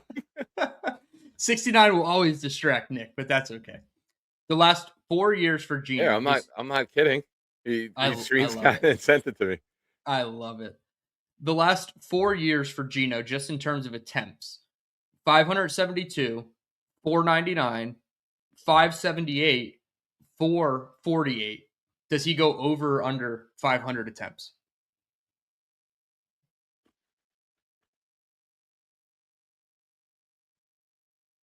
I wish we could break it down per game in case he misses a couple games. You know what I mean? Yeah. Hey, Siri. His 17 game career average is 484. But there's here, let's just go in those 4 years. Let's just do this. Those 4 years per 17 games. So it's 29.4 a game at 500. It's 557 attempts a year. So 557 divided by 17. I'm not a math guy. 32. It's in the low 30s, yeah. Well, 500 attempts divided by 17 games is 29.4. Yep. So to take 20 to 30 attempts a game, man, that's like a fucking great number. Yeah. How often are we playing from behind, trying to throw to catch up, things like that? How often is this offensive line dominating in the run, and we're leaning on the run with 35 attempts? Yep. Neutral game scripts. Do they decide to get aggressive and pass it instead of running it in certain situations? I'll go over. Yeah. I'll go over. I think it's slightly over. The average is over 30 a game. Yeah, I think it's slightly over too, like 510, 515. Barely over. Like I'm looking at 32, 33. Yeah. Because it's a passing league, because you have these weapons, because you can use bubble screens for all of these guys to help your running game. I think that they're going to use the passing attack to open up the run. Yep. And then they can put pressure downfield to open up the run. I don't think it's going to be the other way around. I think they are going to apply the pressure instead of waiting for the pressure to come to them, as we've had to do with other quarterbacks. Yep. And it is kind of crazy. You said 3 attempts more per game. Over 17 games, that's 51 more attempts. Like, it does pile up pretty quickly. Yeah. So, yeah, I could see it being over for sure. There'll be a game or two where we get smacked, and it's got to be, you got 40 something, 45 times. Yeah. Yep. Yeah, I think that's a great number though, right at 30. If you're going 22 of 30 for 235 and 2 touchdowns, you'll take that, right? Oh, like I think it's more about the efficiency than the bulk, and that's where it's important. Yeah, don't have 28 attempts before picks. Yeah, exactly. Don't do what Fitzpatrick did in the last game in Buffalo. Oh my gosh, I know. That's not only that, we got to see him go up and celebrate being in Buffalo every time he's there. Hey, dick breath, you fucking threw 4 picks in the biggest game of your goddamn life. That's why you never deserve to be a playoff quarterback. I'm glad he never made it with anybody else either. Now you got me angry. No, I'm sorry. I apologize. There's a hole in my old house in New Jersey. There was a hole in the drywall from Ryan Fitzpatrick throwing that final interception. Fucking guy. But positivity back. The next player I did, still staying on offense. Oh, hey now. The last player I did. Whoa. Hashtag Diana Rossini quotes. Oh, the Rossini files. I went with a rookie, and I went with Kenyon Sadiq. And this one was a little bit harder to project. One, you don't have any sample size in the NFL. So I only based it off last year at Oregon, plus what I talked about earlier with Frank Reich and his tight ends. So last year at Oregon, 14 games, 51 catches, 561 yards, and 8 touchdowns. This year, I think he's going to be second or third in total targets. I'm putting my hands here so I don't type it all, because I want you to know exactly what. I'll tell you right now, my guy next is Mason Taylor. So I'm putting my hands here so I don't make any changes to my sheet. I absolutely love it. So I actually think Kenyon Sadiq will be a second or third leading target getter on this team. I just think they're going to use him in a multiple of different ways. They're going to keep him on the field as much as they possibly can. I have him for 95 targets, 75 catches, Wow. 785 yards and 5 touchdowns. I think when they get into the red zone, it's going to be like go up and get it type of thing with Sadiq inside like the 30 going in. I think that that's going to be like his bread and butter. The design screens. I was talking with Will Parkinson the other day on my channel, and I said, do you remember that game against Miami where Jonnu Smith killed us on tight end screens and they beat us in overtime? It was like 3 of like their first 4 plays in overtime where Jonnu Smith tight end screens, and then he just zips through the coverage and goes 25, 30 yards. That's what I think Sadiq can do. And maybe it's a little bit of a lofty expectation to say he can compete for offensive rookie of the year, because you probably need Fernando to have a down year or not play as many games, all the wide receivers that got drafted as well. But I think there's a world where he's over 750 yards, and maybe 5 touchdowns is a little light for him. I really think when they get into the red zone, it's going to be him and AD dominating in the pass game. All right. I like it. And as I told you, my guy is Mason Taylor. Yep. And I think that this is going to be a killer combo. I really do. And I got Taylor going for 55, 650, and 6. I think like that that. these guys are going to eat up the middle of the field. They can get to the perimeter. You can use them at the line of scrimmage for quick passes. They're athletic enough to avoid and evade the first tackler. So that would be 130 catches between the tight ends, 11 touchdowns. What did you have for yardage? 785. 785. Yep. So 1,435 yards, 11 touchdowns, and 130 catches between the 2 tight ends. Yeah. Like I said, be a better football team than people think if we get that. Like I said, Zach Ertz was the leading receptions and yards getter over those 2 years in Philadelphia. One of the years, I know for sure he had like 110 or 115 targets. So that was kind of the barometer I used. If they use Sadiq like they used Zach Ertz, that would be incredible. And I do think that there's a world where he gets up to that. He had 78 catches in 2016 and then 74 catches in 2017. So that's where I got the numbers from. So if they use him as their Zach Ertz, then I could see it. If they use Mason Taylor as their Zach Ertz, I could see it going the other way. Yeah, and we, a lot of us, me and you and chat members included, expect a lot of 12 personnel. Yes. And Aaron Glenn said on night 1 of the draft, we are going to dictate and determine what personnel the defense is in, and then we can make them pay for it. So if you want to go big, we're going to shift out and we're going to have the advantage. You want to go small, we're going to shift in and we're going to run the ball down your fucking throat. So you pick your poison, we'll make you pay. If you match our 12 personnel with nickel, we're going to run it. We're going to spread you out and we're going to run it. And if you match our 12 personnel with a base 4-3 or 3-4, now we're going to utilize Sadiq as a pass catcher. And I think it's really AG said it. He's going to open up the playbook for Frank Reich and allow everybody a chance to eat. So I do like that. You're kind of staying a step ahead of the defense, which has not been a thing for the Jets ever, to be one step ahead. It's like chess. You're never just doing your one move. You're always doing a move to set up a move. And the Jets finally have that with Sadiq and Cooper, because Cooper can play in 11 personnel and you can still run out of it because he's going to give you juice as a run blocker. So definitely some multiplicity, some versatility, some unpredictability in a positive way for the Jets.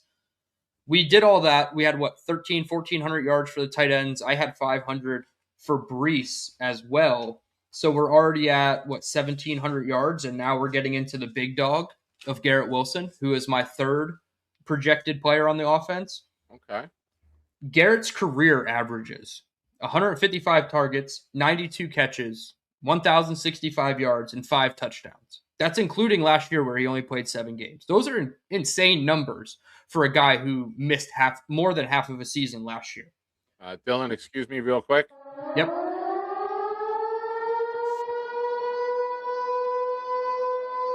$69 of you here right now, ladies and gentlemen.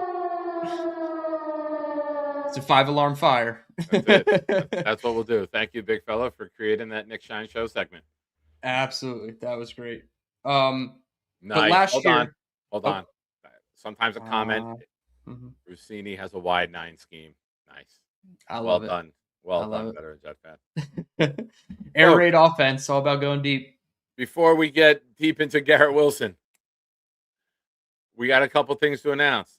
Don't forget, it's Sunday night. It's Shine Time and Prime Time. All raffle entries tonight, $5 super chats and up. Gifted memberships are doubled for next week's raffle. Don Maynard mini helmet and a winner's choice. You pick the player, you pick the item, jersey, mini helmet, photo. No Namath, no Mangold. Other than that, that's all. Well, I knew it was coming, Clancy. I purposely did the whole face because I knew the words that were coming out of my mouth. I love it. Oh, But yeah, wow. Hold on. Rossini sucked out the Namath curse and gave it to Vrabel. I support this message. I can't like this comment enough. If this was a Twitter or Facebook or Instagram, this would be the #1 liked comment for the night. yes, this would be the pinned comment under the video for sure. This is Absolutely. if the Patriots go on, what is it now, a 50-something year drought of the Super Bowl, you damn know it's Diana Rossini's fault. That's hilarious. That's it. I want Diana Rossini to get the Jessica Simpson treatment at the Cowboys games. I want her to be hated the way they hated her when she was dating Tony Romo. Yeah, she's supposedly doing a podcast spot, and I'm sure it's going to do numbers, and it's going to be. I'm going to go Gary for a second. Do you think I have any interest in hearing women talk? No offense, ladies, if you're in the chat, I love all of you. I would listen to all of you because you're smart, intelligent Jets fans, but not any of them. David D, member for 14 months. Thank you, David. Appreciate you. Nick and Dylan, do you envision the Jets to use 13 personnel frequently like the Rams started to do in the middle of last season? I think the Rams had the highest percentage of 13 personnel. I think it was in the 30s. The percentage of their formations were in that personnel. Yeah, they were cooking. Offensive question goes to you. Yeah, I don't know if it'll be as frequently as the Rams did it because, like you said, it was a very high number and they have a little bit more talent and depth at the tight end position. But now we have two really rock solid tight ends, and then Jeremy Ruckert, obviously on the extension, they feel good about him. I wouldn't say as frequently as the Rams, but this is part of it, right? You want to do the things that the good teams are doing and trying to mirror and trying to emulate those teams. Obviously, the Jets aren't the Rams. I've said that probably 15 times this offseason, but would you rather them mimic what the Browns are doing or what the Rams are doing? I would pick the Rams. So this is a step in the right direction. I think there'll be a heavy 12 personnel team and a heavier like 21 personnel team, maybe if they want to use Beck instead of Jeremy Ruckert. So I don't know if it's full 13, but there will be packages where Sadiq is a wide receiver split off, like split in the boundary or in the slot. Mason Taylor and Jeremy Ruckert are attached to the offensive line. And then you have some combination of Garrett and AD or Garrett and Brees, whatever it is, and you make it work. So I do think they'll be much more versatile than the 11 personnel that they just kind of spammed last year with Engstrand because they were down 14 points immediately. So yeah, I would say that they're going to run 12 and 13 pretty frequently. Yeah, I would expect us to be top 5 in the league in 13 and top 3 in the league in 12. I think that's going to be probably our most utilized formation, besides for the legs in the air formation that Diana Rossini uses. But all right, back to Garrett Wilson. Go ahead, DT. Oh, and yes, Clancy, I could do a whole fucking show on it, but I try to spread them out so it doesn't. Yeah, so you got to stick around and watch the whole That's it. show. You got to go for what's his next show. When's if the we next empty comment? the tank, if we empty the tank on Rossini jokes, then it loses the. She's had enough fluid dumped out on her lately. See, they don't stop.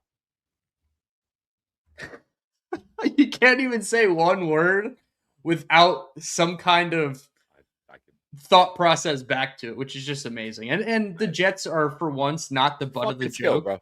It's a skill. Yeah. Listen, I'm a wordsmith. She's a woodsmith. I'm a wordsmith. Oh my gosh. All right. Back to Garrett Wilson. Hit the If we like could- button. if we could get there. Please smash the like button like Mike smashed Diana. Garrett Wilson last year over 7 games, 59 targets, 36 receptions, 395 yards, 4 touchdowns. I think he gets back to his career average, 155 targets. He's probably going to go just over 100. I have him at 105 catches, 1,125 yards, and 8 touchdowns. So those would both be career highs for Garrett in terms of yards and touchdowns. I just think that more opportunity, more chances is going to lead to more production. That's really all it comes down to. I don't think he's going to be a 1,410 plus touchdown type of guy. I just don't think that's his game. He's more of like a box to box player. Here we go with another reference. A box to box player, where you keep him between the 20s, and then in the red zone, somebody else kind of takes over. Now he can spring a big one, right? And break one loose for 50, 60, 70 yards. But I do think his game is going to be eating up the intermediate 13 to 18 yard spaces. So I think that that's going to be his bread and butter. So I have him at 1125 and 8 touchdowns. So now we have Geno somewhere around 2,700 yards with just 4 players. We haven't talked about AD. We haven't talked about Omar Cooper Jr., and obviously we're not going to do everybody, but you can see how the yardage output. I can't. You can see how the yardage output is going to start snowballing in a positive way for the Jets because there's just more opportunity. All right. Here's something I just want to add a little bit with Garrett. I think Garrett could have, in his career, he's averaged 13.3, 11.0, 10.9, and 11.0 per reception. Mm-hmm. I think you're going to see possibly his catches go down a little bit, but the average go way up. Yeah. And I think you see him getting the ball downfield more. I think you see him with breakaway playability. And I could see him maybe only getting 85 catches, but averaging 14 and a half per catch instead of these smaller numbers. Yep. You know, we could see him break away an 80-yarder, a 65-yarder, multiple big plays that bring his average up. But the catches might not be there because now he's got a full arsenal and full complementary weapons all around him. Yeah. So, yeah, I would love to see him get above 13 and a half yards per catch. He was almost there his rookie year. But, you know, we had Flacco start a few games, threw him the ball downfield. Mm-hmm. We utilized him differently, and we're getting him the ball downfield, believe it or not. And Geno's more of that style of quarterback, more of the Flacco type than the Justin Fields type. And ironically, the year with Aaron Rodgers was his lowest yards per catch season. And they left so many yards on the field that season, whether it was not throwing it to him because he was looking for Devontae or the one up the right-hand sideline where he missed him and it just went out of bounds by a yard and it would have been a big touchdown play. So, yeah, there was a lot left out on the field with Rodgers and Garrett. Yeah, absolutely. All right, so now to my third player.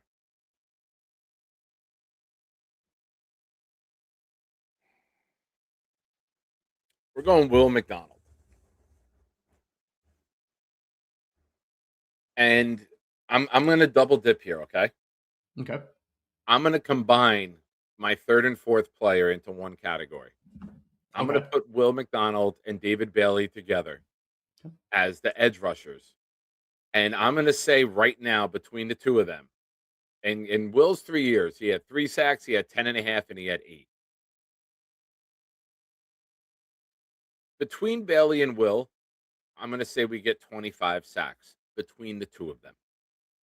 And the reason I'm putting this number big is because we're going to be in more games. There's going to be more. He got 8 sacks last year, and he only really got them in 3 games, the 3 games that we were close, like the Pittsburgh game, the Cincinnati game, and the Cleveland game. He had 7 of his 8 sacks. Yeah.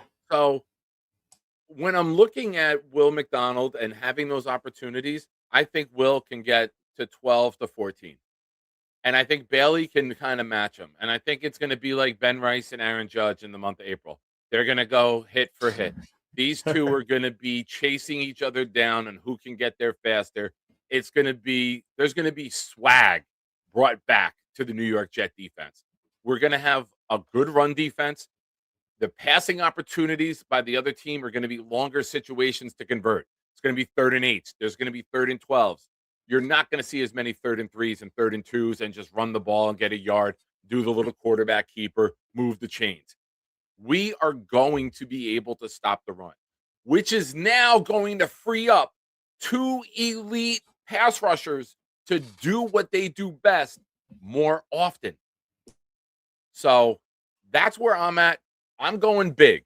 Like if it's 14 and 11, 13 and 12, 15 and 10, whatever. I believe both of these guys combined, because the overall team is going to be better. The overall team is going to be more improved. The overall defense is going to be more improved. It's going to open them up to just let loose. And I can't wait to watch these guys go after Josh Allen, Drake May on 3rd and 8s and longers. Because if you're going to hold the ball, they're going to get the fuck home. Yep. I was just going to say, if you get to 3rd and 7 often as a defense, that could be really scary for opposing quarterbacks. And obviously, it comes down to what the defense looks like in totality. But if they can stop the run on 1st and 2nd down when you would anticipate Bailey and Will McDonald not being on the field as much, and then you can bring those guys in, they're fully, full stamina, and they can just pin their ears back and go. That would be great. I know, like you said, you're going high with 25. I thought you were going to say somewhere between 18 to 20, right? 10 and ridiculous. 10. That would be a normal thing to do. Yes, exactly. So why be normal when you can do the extra bit, right? But if they got to even 18 to 20 in their first year together, that would be something pretty special, like a 12-8 split or a 10-10 split. That would be really impressive. Now, if it's super one-sided, that's a really good stat there by veteran Daniil Hunter and Will Anderson at 27. And that's like the cream of the crop, right? That's a very elite pass rushing duo. If you can be like the next step down from that, right, and be in the high teens, low 20s, that's phenomenal for this defense. And yes, it will go a long way. So big, though. Just excuse me. Why is their number so big? Because the overall defense is so good. They had longer situations to convert, and it allowed these guys to do what they do great. It's the whole culmination of the defense coming together that will allow these guys to do what we drafted them to do. Yep, you have good linebackers in coverage, which the Texans did, excuse me. Then you have like Stingley, Jalen Petrie. They have secondary members and good talent there as well. So it's an all-inclusive. It's a 1 of 11, right? If the front 4 is getting home, it's because the back 7 is protecting well, and vice versa. So yeah, if we can get it, if we get that little bit of chemistry, right? If we just start the season like we did last year, right? I know we let up 34 points to the Steelers, but we were in the game the whole time. If we come out of that week 1 with a win, even in that fashion, that's going to bump the chemistry juices up a little bit more immediately, and that's going to go a long way as opposed to what happened last year where they kind of crumbled after week 1 and started 0-7. So it is going to be an all-inclusive effort on defense, but I don't think it's out of the realm of possibility that both of these guys are contending for double-digit sacks. Yeah, and like I said, it's going to come down to the whole team being better. It's the offense putting up points. It's the offense scoring. It's the defense stopping the run, and it's allowing these guys to tee off. And that's what I'm talking about. That's the situational football that we want. We want to get a lead. We haven't played with a lead in years. Even when the years that we were good, we ended up 7-10. Like, we have not played more than 50% of the year with a lead, and I don't remember how long. Yep. Yeah, this team is going to be in games. This team is going to have to stop the opposition late in the game. This team may be up by double digits at some point in the third quarter. Yeah. And then it's a quarter and a half of just pass rushing where I don't want to say pad the stats, but you're going to have more opportunities to add to your stats. Yeah. Yeah. If you're the Jets, would you take the ball in the first half. I know Saleh loved to defer and put his defense on the field. I almost think the Jets should take an opposite approach, put their offense out first, sacrifice getting the ball after half, go down and try to put points on the board immediately, even if it's 3 points, right? Get a 3-0 lead before the other offense even gets on the field, and then you're kind of off to the races. When you're putting your defense out on the field first and they go down the field and do an 11 to 15 play drive on your head, and you're tired and you're dogging it coming off the field after the first drive on defense, kind of sets the tone for the game, right? Can we do the opposite? And can we put the pressure on the offense? Like, how many times did Brady Cook step on the field in a 0-0 ball game? It was not often at all. I don't think there was any game that he got on the field and it was 0-0. It was always 7-0, 14-0 by the time he even touched the ball, and you just can't have it that way. 100%. All right. Folks, I'm going to ask one more time. If there are 3 of you here who are not subscribed to this channel yet, and the numbers say there are, because 30% of the viewers on my channel are not subscribed. Let's get the 2,200 tonight. Let's do it. Again, Sunday night, raffle entries doubled. Get in it. Who you got, DT? Oh, hold on. Alan wants more raffles. He's got 4 more. He's got 8 tonight total. The New York Jets single season sack record is 22. The team record is 66. Which record do you think is broken first? Doesn't have to be this season, obviously. I'll go with the team record. I think the team record will fall first. And I say that will be in our Super Bowl season of 2029, as Boomtown has been posting for a year in the chat. 2029 will be the Jets Super Bowl season. It'll be year 3 of a rookie quarterback, and we will get close to 70 sacks. We'll go with 69 that year, DT. It has to happen. Got to do it. You need 3 subscribers. Let's add 3 sacks to that 66 total. I would say the team sacks is more likely to be broken. I don't think either will be broken this year. It is very difficult when you have 22 sacks as the individual single season record. Because what is the record now is like 24, 23 and a half. So it's like right there. Like I think it was 24, maybe 24 and a half. But either way, like you would have to have that type of player on your team. Whereas the collective effort of 4, 5, 6 guys averaging 11 sacks, I think it's a little bit easier. So I would say the team record, and I don't think it gets broken until, I'll say 2028. I'll go 1 year before them, before the Super Bowl year. All right. AFC Championship year? Yeah, exactly. We'll go divisional or championship, and then the next year. That fills up my spine. Oh my god! Just a game, just a playoff game, especially if it was one at MetLife. Whew, we'd have that place rocking. Oh yeah, I can't wait. They start this week. I believe it is next week, the 8th through the 10th. I think they report next Sunday. Yes, it's right around the schedule release, which is May 11th. So they do have, it's in that range. I had it up on the screen last week. Yeah, I know they posted it on their socials. I forgot to save the graphic. May 8th through 10th with OTAs, or rookie OTAs. May 27th is team OTAs, the 27th, 28th, 29th. Then they break, and they're back June 1st, 2nd, and 4th, and then the 8th and 11th. And then mandatory mini camp is June 16, 17, and 18. Mm-hmm. So we did phase 1. That was the veterans reporting last week, right before the draft. Phase 2 is the one that starts May 8th. And then phase 3, I think, is the mandatory in June.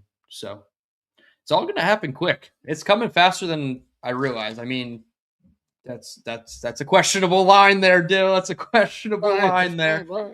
Dude, you could say whatever you want. All you do is add hashtag Diana Rossini quotes at the end of it, and it gets you out of the suspect statement. That's 100%. The rules here. Diana Rossini coming quicker than we thought. It's crazy, dude. The whole that's why I said it. Yeah, that's why I had to repeat it. It's crazy. We're 4 months, fully into 2026. I feel like I'm still struggling to remember to write 2026 on my papers. So it is crazy how fast time flies. With that, cycling over to the defensive side, I have two players with stat predictions. The first one is my guy, Demario Davis. Having DD back makes me so happy. He's like literally one of my favorite Jets players, of my like fandom of the Jets. There it is. That's a good one. Yep. May 8th through 10th. So it's literally the end of this week. They're reporting Friday. Damn, they got these guys on minicamp on Mother's Day. Come on, man. Their mothers are happy they're in the NFL. You're not wrong. They're probably getting cars or houses or whatever it is. That's true. That's very true. Yeah, all right, so moms are good. Yeah, you can retire now, Ma. You're good. I think You know she'd what I'm take gonna that do this weekend? What's that? I'm gonna go up to Park Ave. The Jets are one Jets drive, but Mhm. it's off of Park Ave. 99 Park Ave is where they have all these like condos or townhomes like rented out, and Yes, the yeah. rookies stay there, and you can just walk right up to it. I'm just gonna go fucking walk up and sit out by the fire pit one night there and just wait for the Jets players to come out, and I'm gonna sit there and chill with all of them. 100%. That Sit, I bring a didn't cigar. realize that those were rented by the team for players. Yeah, they That's smart.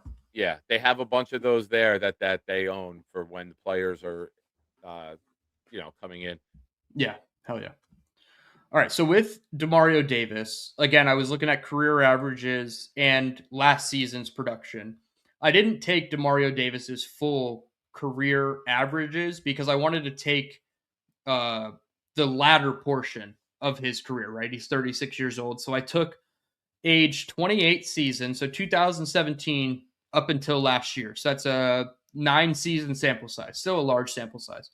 He averages 126 tackles, 10 tackles for loss, 4 sacks, half a forced fumble, half a fumble recovery, and 5 pass defensed. Last year, in a full season with the Saints, his age 36 year, 143 tackles, 6 tackles for loss, half a sack, 2 forced fumbles, 1 fumble recovery, 3 pass deflections. Now, looking at his role with the Jets, probably more coverage based than, I mean, yes, he's going to help in the run game, of course, as well, but I was kind of leaning more with pass coverage projection. So I have him at 132 tackles, a slight dip, 7 tackles for loss. So I do think he's still going to be involved in the run. 1.5 sacks, so a little bit more than his half a sack last year. 2 forced fumbles, 1 fumble recovery, and 4 passes defensed. I think just being in the middle of the defense, the ball is going to be in his vicinity more often than not, and he's going to be the closest guy to the ball. So he's going to rack up a lot of tackles. Hopefully, the defensive line is good enough to allow him to help and run defense and run support there. So I think a lot of his run game stats should stay the same, but his pass coverage stats, like passes defensed, possibly an interception, that'd be crazy. The Jets don't get those. That would be cool too. So I have him with more passes defensed than last year, more tackles for loss than last year, but less tackles overall. Nice. Now, I'm gonna go a little different here. Yeah, Black Gypsy, we're 2 away. If there's 2 of you watching this channel right now that are not subscribed, hit it up so we can get to 2,200. Also, real quick, I want to thank everybody in this community. The month of April was the most viewed month ever on this channel. Thank you, everybody. Appreciate you guys. I've been pushing out shorts. We had the biggest week we've ever had with all the draft coverage that we did, all the shows from Wednesday to Sunday. Thank you, everybody, for being a part of that. And my 5th player. It's hard to do statistics for this. I'm going with Armand Membu, 2nd team All-Pro. Ooh, I like that. I'm going with a big one here. I think Membu is, from the first game against TJ Watt, we saw what this guy could be. He had a little bit of rookie bump here and there, but those bumps were very, very small. Shout out Charlie Murphy. Cocaine joke. Now, I think Membu with Titman next to him for full off season, I think you're going to see a dominance from this player. I think Membu is going to be that nasty, physically dominant offensive lineman who sets the tone for the entire group. I think he's the badass we've been waiting for. You know, we've had technicians throughout the year, right? Like Ferguson was a technician. He wasn't a mauler, you know. Mangold, Mawai were really known as great technicians, athletic, who could get outside into space. We haven't had a fucking nasty ass, badass mauler. And I completely believe Membu transforms into one of the top, if not the top. He'll be up there with Penny Sewell, or Penny's moving over to left. I think right tackle, now that Sewell moves over to left, is up for grabs. So And Wirfs moved over to left as well. Who did? Tristan Wirfs. Wirfs? Yep. It's for the taking. And I think Membu can assert himself very quickly with this line, with this offense, with the attention that quality football. You don't even have to be great. Quality football in New York will get you recognized league wide. Oh, yeah. So I'm going big with Membu with second team All Pro this year. Hell yeah. I actually was immediately going to ask you, is there a case to be made that even after just 1 year, he's not just the best player on the Jets offense, but he is the number one power ranked player on the entire Jets roster? I think he can be. Yeah, I think he Yeah. can be the face of this football team. And that's not even a homer take, right? Like, Yeah. I really don't even think that's a homer take. It's there for the taking. The roster was so poor last year that, like, you can argue it's him or Garrett or, I don't know, maybe somebody on defense, but When you are an offensive lineman in the NFL and you're picked in the top 7, you should be in the conversation for the best in your position at some point in year 2, in my opinion. When you're a wide receiver, when you're an offensive tackle, when you're a guard who gets picked up that high, like Quentin Nelson, when you are picked that highly, you should be in the top of your position discussion. And if he doesn't get it this year, I think year 3 is his year to just be the dominant right tackle in the NFL. So Yeah. And it never happens, but there were non-Jets people towards the back end of last season when we all knew what was happening with the Jets. They wanted Armand Membu in the discussion for Offensive Rookie of the Year with he should have been. Tedero and McMillan. He should. They never do it with offensive linemen because it's kind of hard to quantify. Like you said, with the offensive line stats, like, it's hard to say, like, oh my God, like, he did so well, and they can't make a graphic that says, oh, look at Armand Membu, he had 46 pancakes. Somebody thinks that he just bought out the Cracker Barrel. That's all they think there. Like, it's hard to quantify offensive line stats, but it's definitely possible. I gave away 5 more. It went to King Lowski, Harvey Bouchard, Thomas Rossi, Justin For Ocho, and Harris Bornstein. Shout out to YouTube. You get something to give away. So I want to share the love with the community. Folks, don't forget, 72 of you here right now. 69 have watched on Twitter. If you're watching on Twitter, come on over to YouTube. Subscribe to the channel, please. Also, I got Dylan's link pinned for those of you who've not joined up yet. We're 2 subs away from 2,200. Make this old 9-toed man happy. Not as happy as I'll be if we get 25 sacks combined from Will and Bailey as I'm shooting for. Not as happy when Membu makes second team All Pro. Not as happy when we win 9 games and make the wild card. Oh, am I going there? Hey. I am. Hey. This team will be in contention for wild card. Whether we get it or not on a tiebreaker, this team will be in contention for a wild card. Quote me. What's up, Jen? Welcome, lovely lady. Love it. Shout out Genergy as well. All right. My last guy. I think I sniped this guy from you, but that's okay. You sniped everyone from me. I texted you my list, and the immediate word back I got was jerk. And I'm like, oh no, I took a couple of Knicks guys. Sorry. But to be fair, what was my reply? I have no issue with your list. I was just looking for a reason to call you a jerk. Yeah, you were just trying to call me a jerk, so that was great. Yeah, But I so did thank leave you you for the the defensive opportunity. line. I did leave That's you the okay. defensive lineman. I was a nice guy. That's it. So I I'll did tell you Minka this before you go. I Yeah, did yeah. debate Briggs.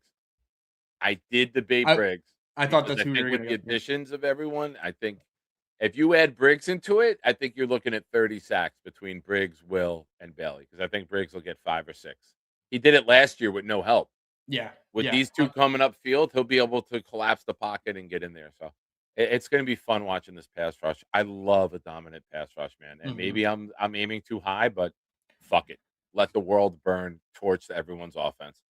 All right, go ahead. Most of the best Jets teams were centered around a very strong defensive line. Even the 7-4 year with Salah before the last 6 losses of the season. Yeah. Like we You had were AFM, Quinnen, Huff, we JJ. go as they go. Like that wasn't a lie. It Was just Rankins here? I don't know if he was there for that year. That might have been the year he was here. It might have been. Yep. Man, that was a good group. Yep. Absolutely. All right. My theme, middle of the defense. I did DeMario. Now I'm going to do Minka.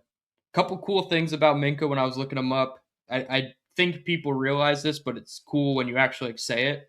5 out of his 8 years of his career, he was a Pro Bowler. Yeah, Nick, you certainly are. You certainly are, which is good. You have to be. It's freaking May. Like the draft just ended. If we're negative now, what is the season going to look like? But Minka, 5 out of his 8 years of his career, he was a Pro Bowler. Now he missed last year and he missed 2021. But he was also a 3-time first team All Pro. Can he get back to that? We'll see. But career averages 98 tackles, 2 tackles for loss, 1 fumble recovery, 1 forced fumble, 3 picks, 9 passes defensed, which is very good for a safety. Last year with the Dolphins, only played 14 games, 82 tackles, 4 tackles for loss, 1 forced fumble, 2 recoveries, 1 interception, 6 passes defensed, and a sack. Now, they used him differently in Miami. They used him as more of a nickel defender. I think, and my hope, is that the Jets are going to use him as more of a free safety. The single high in a cover 1, roaming sideline to sideline, rangy on the back end. That is my hope for how they utilize Minka Fitzpatrick. So my stat projection was according to that hope or expectation. 92 tackles, only 1 tackle for loss, 1 forced fumble, 2 fumble recoveries. I have him as 4 interceptions and 7 passes defensed. I do think there's going to be a lot of opportunity for the Jets to take the ball away. Of course, it goes into the pass rush, getting to the quarterback and disrupting timing and all of those things. But I do think his coverage projection is going to be a lot better than his run game projection. I don't want him crowding the line of scrimmage. I don't want him getting in the run game and creating tackles for loss. If they do that in a small capacity, 15% of the time, that's great. I want him on the back end being the rangy guy because I don't think we have that skill set entirely. And he's certainly the best of that. I don't want to see Cisco doing it with Minka down in the box. Keep Minka back there. Put Malachi Moore in the box. Put VJ Payne in the box, right? Dane Belton in the box if he's more than a special teams guy for you. Like you have the skill. Brownlee and Pons. packages. Big nickel, right? Yeah, Pons even. Like you have personnel that dictates Minka being the last line of defense, and I prefer it to be that way too. So 4 interceptions, 7 passes defense, 92 tackles is the main stat line. All right. How's the team end up?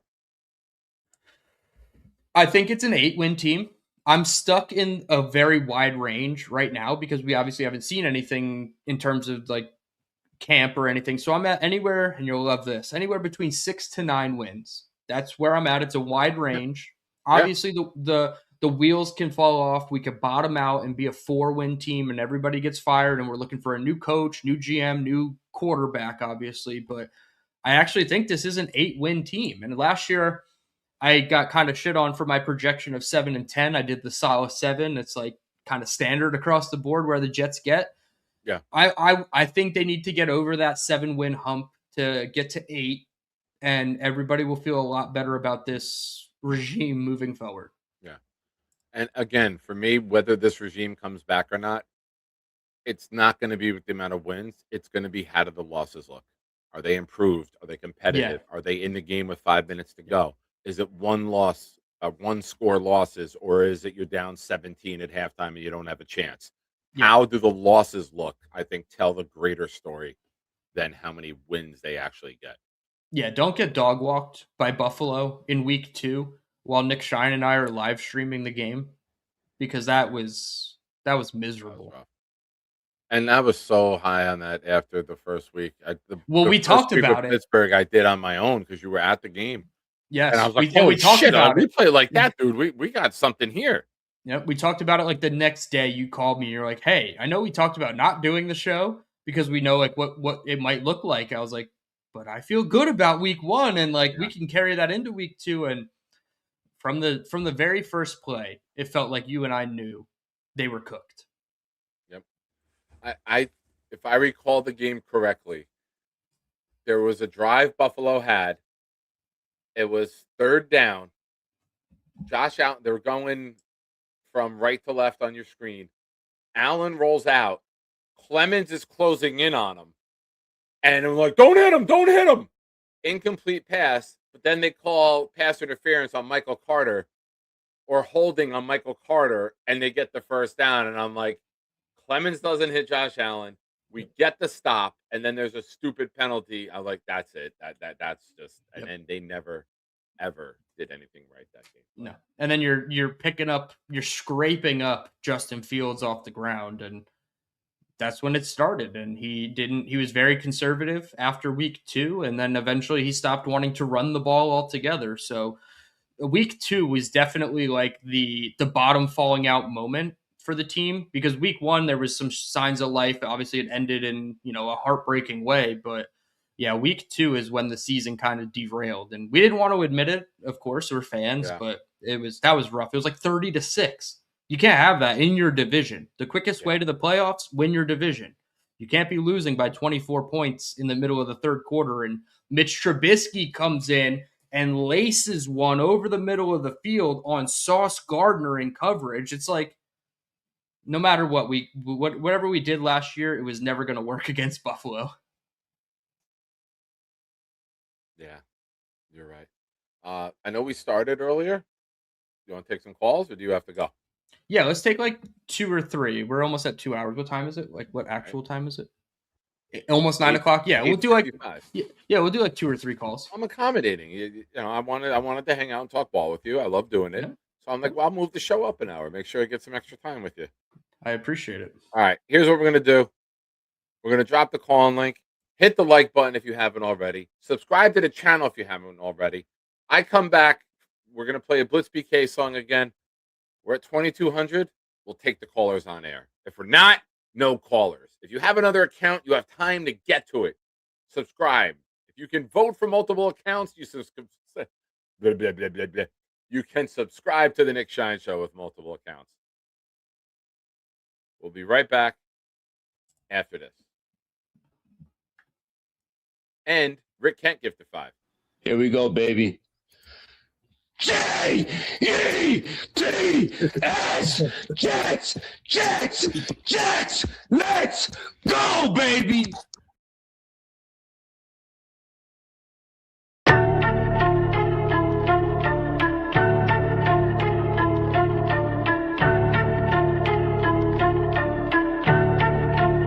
Yo. Engines roar when the Jets take flight. Green lights glow in the Jersey night. Skyline lit when the squad ignite. Gangrene rolling, yeah, the Jets take flight. Yo, every show we bring the Jets all through, the speech is clear.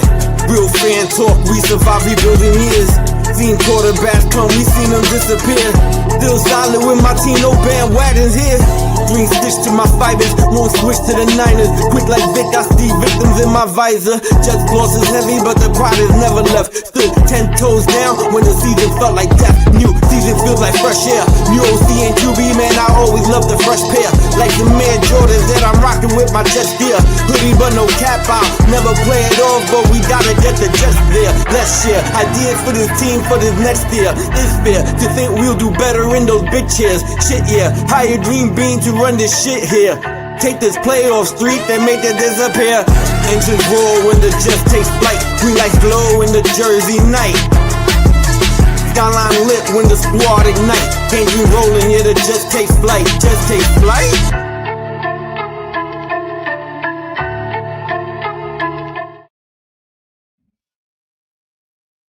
Hell yeah.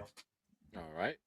We are back. We're still at 21.98. Come on, folks. What do I have to do? Even with my sub? I'm just kidding, dude. I've been subbed for months. I'm not Gorman. I don't unsub and sub back. He does do that quite often. Gorman, my most recent member on the channel, rejoined 1 day ago. I think it just lapsed and he re-upped, but I did think it was funny. I was like, oh, he's right on top. I love it. Nice. All right. Batting leadoff for us tonight. A new leadoff hitter. Tremendous bowler and a tremendous goatee. Let's bring in Alan. What's up, buddy? Hey, I can hear both of you guys this time. There you go. How are you, man? What's up, bro? Unlike the last time we talked.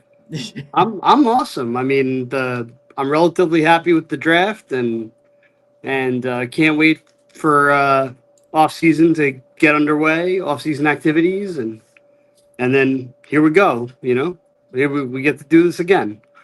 Yeah. Yeah. Bang. There we go. There we go.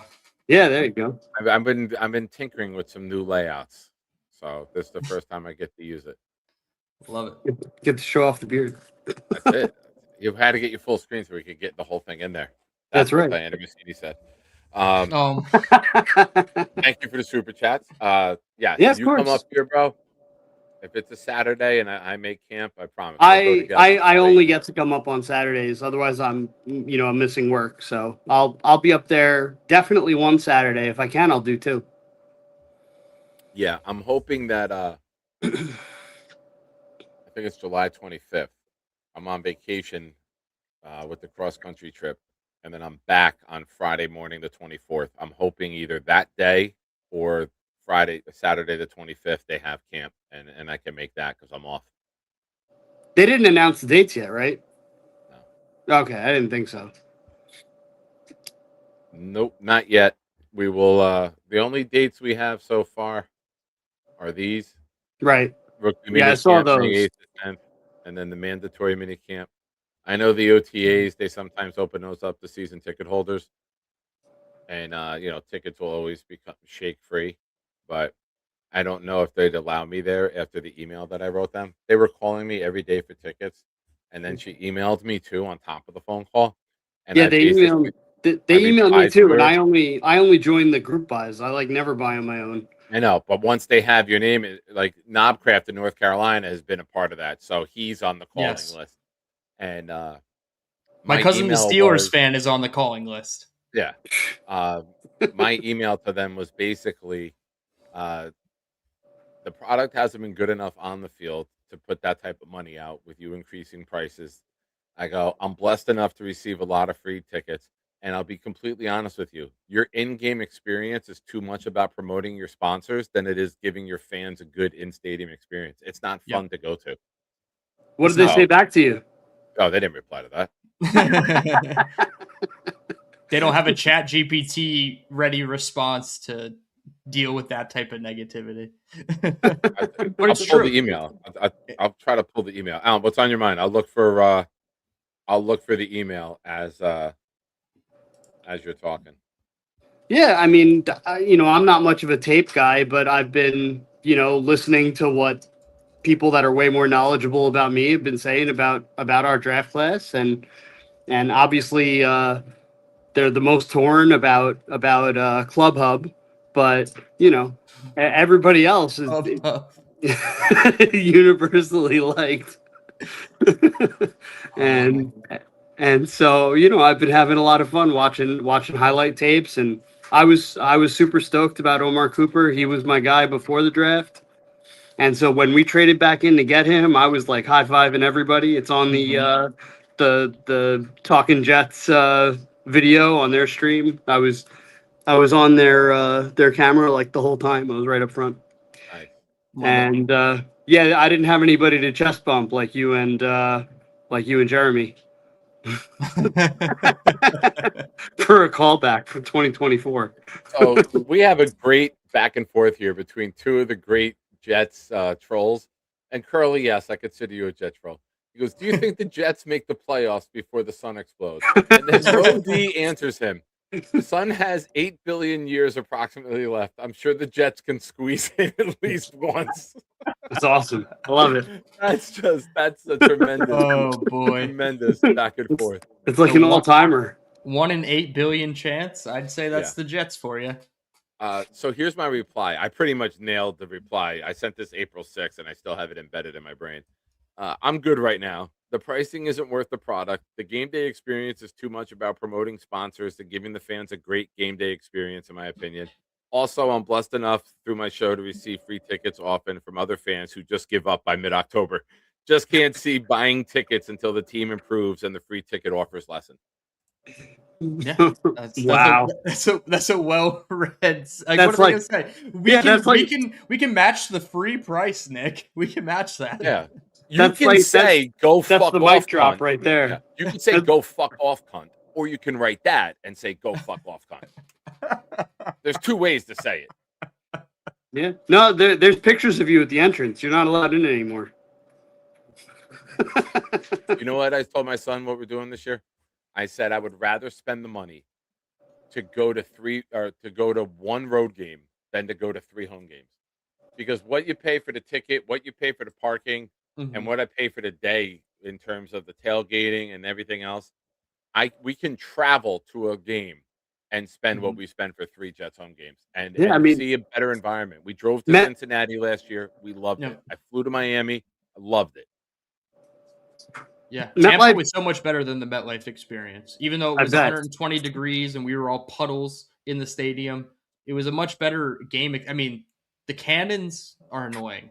The Cannons are so fucking annoying at Raymond James, especially where we were sitting. It was like right in front of the Cannons. Yeah. Dude, even with the player intros, they were banging the Cannons, going nuts. They were like, yeah, you don't have cannons like these. That's what Raymond James was saying, basically. Neither does Diana Rossini. So it was definitely a better experience than MetLife for sure, and the food was better. Yeah, I've only been to 2 NFL stadiums. I've only been to MetLife and to the Dolphins Stadium. That's it. Yeah, that was my first non-MetLife experience, and I was just like, holy shit. I was like, this is what fans get treated to on a Sunday? I'm like, it's night and day. Sun Life Stadium wasn't anything special, but I thought it was better than MetLife. Yeah. I would say MetLife is a bottom 3 stadium in the league. Like, just from the looks, the travel to the stadium, like, it's a bottom 3. And then the parking is, if you don't have a discount, the parking is $80 now. That's wild. Some people last year at the end of the season were paying $100 to park with free tickets to the game, and it's like something's not adding up here. That's wacky. Like I went to MetLife right before we went to the home opener. I went to MetLife a week earlier to see Slipknot. No, it wasn't Slipknot. It was System of a Down and Korn. Mm-hmm. And the parking was cheaper for that than for the game. But Tailgate Joe was there. Oh wow! Yeah, that's cool. He does the concerts. Yeah. So the reason it's cheaper is because for the concert, just MetLife makes it.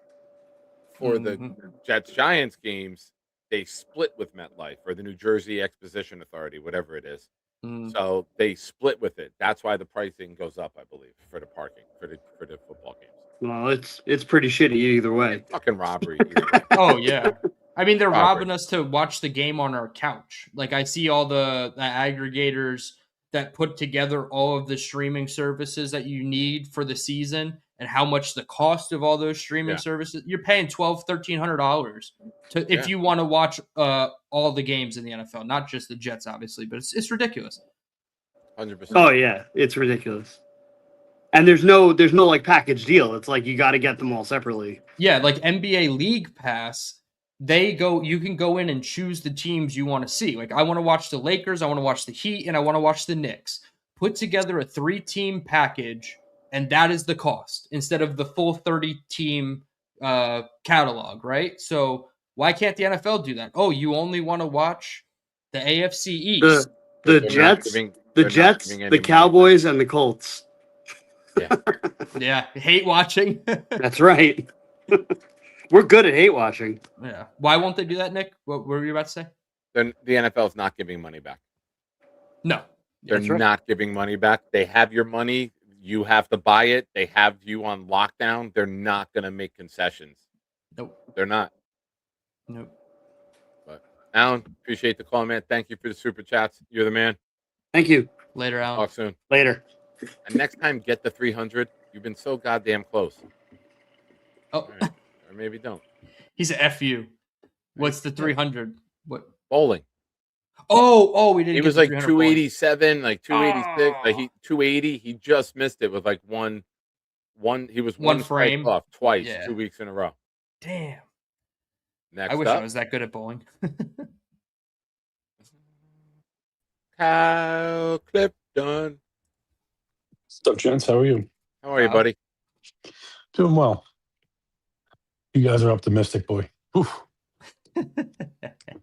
Was it 25 or 26 sacks?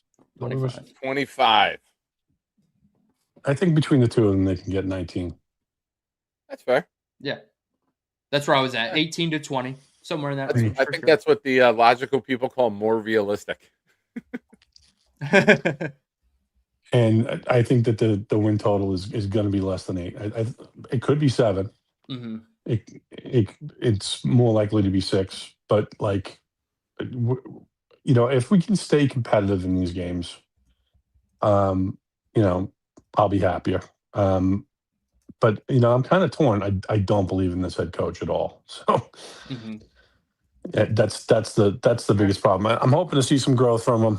Hopefully, being a little bit more hands-on with the defense is going to be beneficial to him. And I want to see our new offensive toys. I want to see, Mhm. What Cooper and what Sadiq can do, and specifically what Sadiq can do with Mason Thomas when he's in line. The other thing I was saying before with the Brees extension, I know that they've been talking to him. I just get the impression that this guy does not really want to be here. Like with these tweets and stuff. Like, so if it's going to be a long, distracting, drawn out negotiation, like I want him back at our price is kind of what how I feel about it. If we can get him like a 2 or 3 year deal and squeeze the last bit of good football out of him at a price that's a little bit advantageous, then I'm all for it. But I don't know that especially with the draft next year, like it might be time to reset the timeline a little bit too. Especially if you think with some of the injuries that Brees has had, that the best football is in the rearview mirror. Mhm. They definitely got to find that middle ground with Brees where the contract isn't too long, where yes, his play drops off significantly and then nobody wants him after that 3-year period, right? So they have to find that nice balance of 2 years. Is it just the franchise tag and then 1 year added on in 2027 and then you just take whatever comp pick he gets in free agency. So, yeah, I can see it going either way with Brees. I still lean a little bit that he's going to get some kind of 3-year deal that's probably really just 2 years on paper, enough guaranteed to cover the franchise tag and a little bit more, obviously in case of injury in 27. But, yeah, it is – I wouldn't I'm not like gonna like kill you for saying that Breece Hall should get a contract. Like there's a lot of Jets fans that think that way. And then your point about AG, and this is kind of what makes it tough when you're a coach after a shitty year like this. We're in May and we have to get all the way to September with this feeling of we don't think he's the guy, right? So 4 months of that building up until we finally see some evidence in the performance and execution of this defense specifically to get better feelings about AG. There's going to be a lot of fans just from now till the season that talk themselves out of AG. So he's going to have a lot more detractors than supporters, I think, in the fan base. So it's really imperative that they get off to a 2-2, 3-3 start and not 1-4 and they're getting blown out by multiple scores a week. Right. Since we didn't take a back during the draft, and Braylon Allen's coming off that injury and hasn't really shown enough to my liking either. I would say that we're pretty much stuck with Breece on the tag for at least this year. But then let's just go draft another guy next year is kind of how I feel about it. That the league views these guys as disposable, like it or not, and you can get a guy in the fourth or fifth round that can be, or you can do it by committee. There's ways to do it.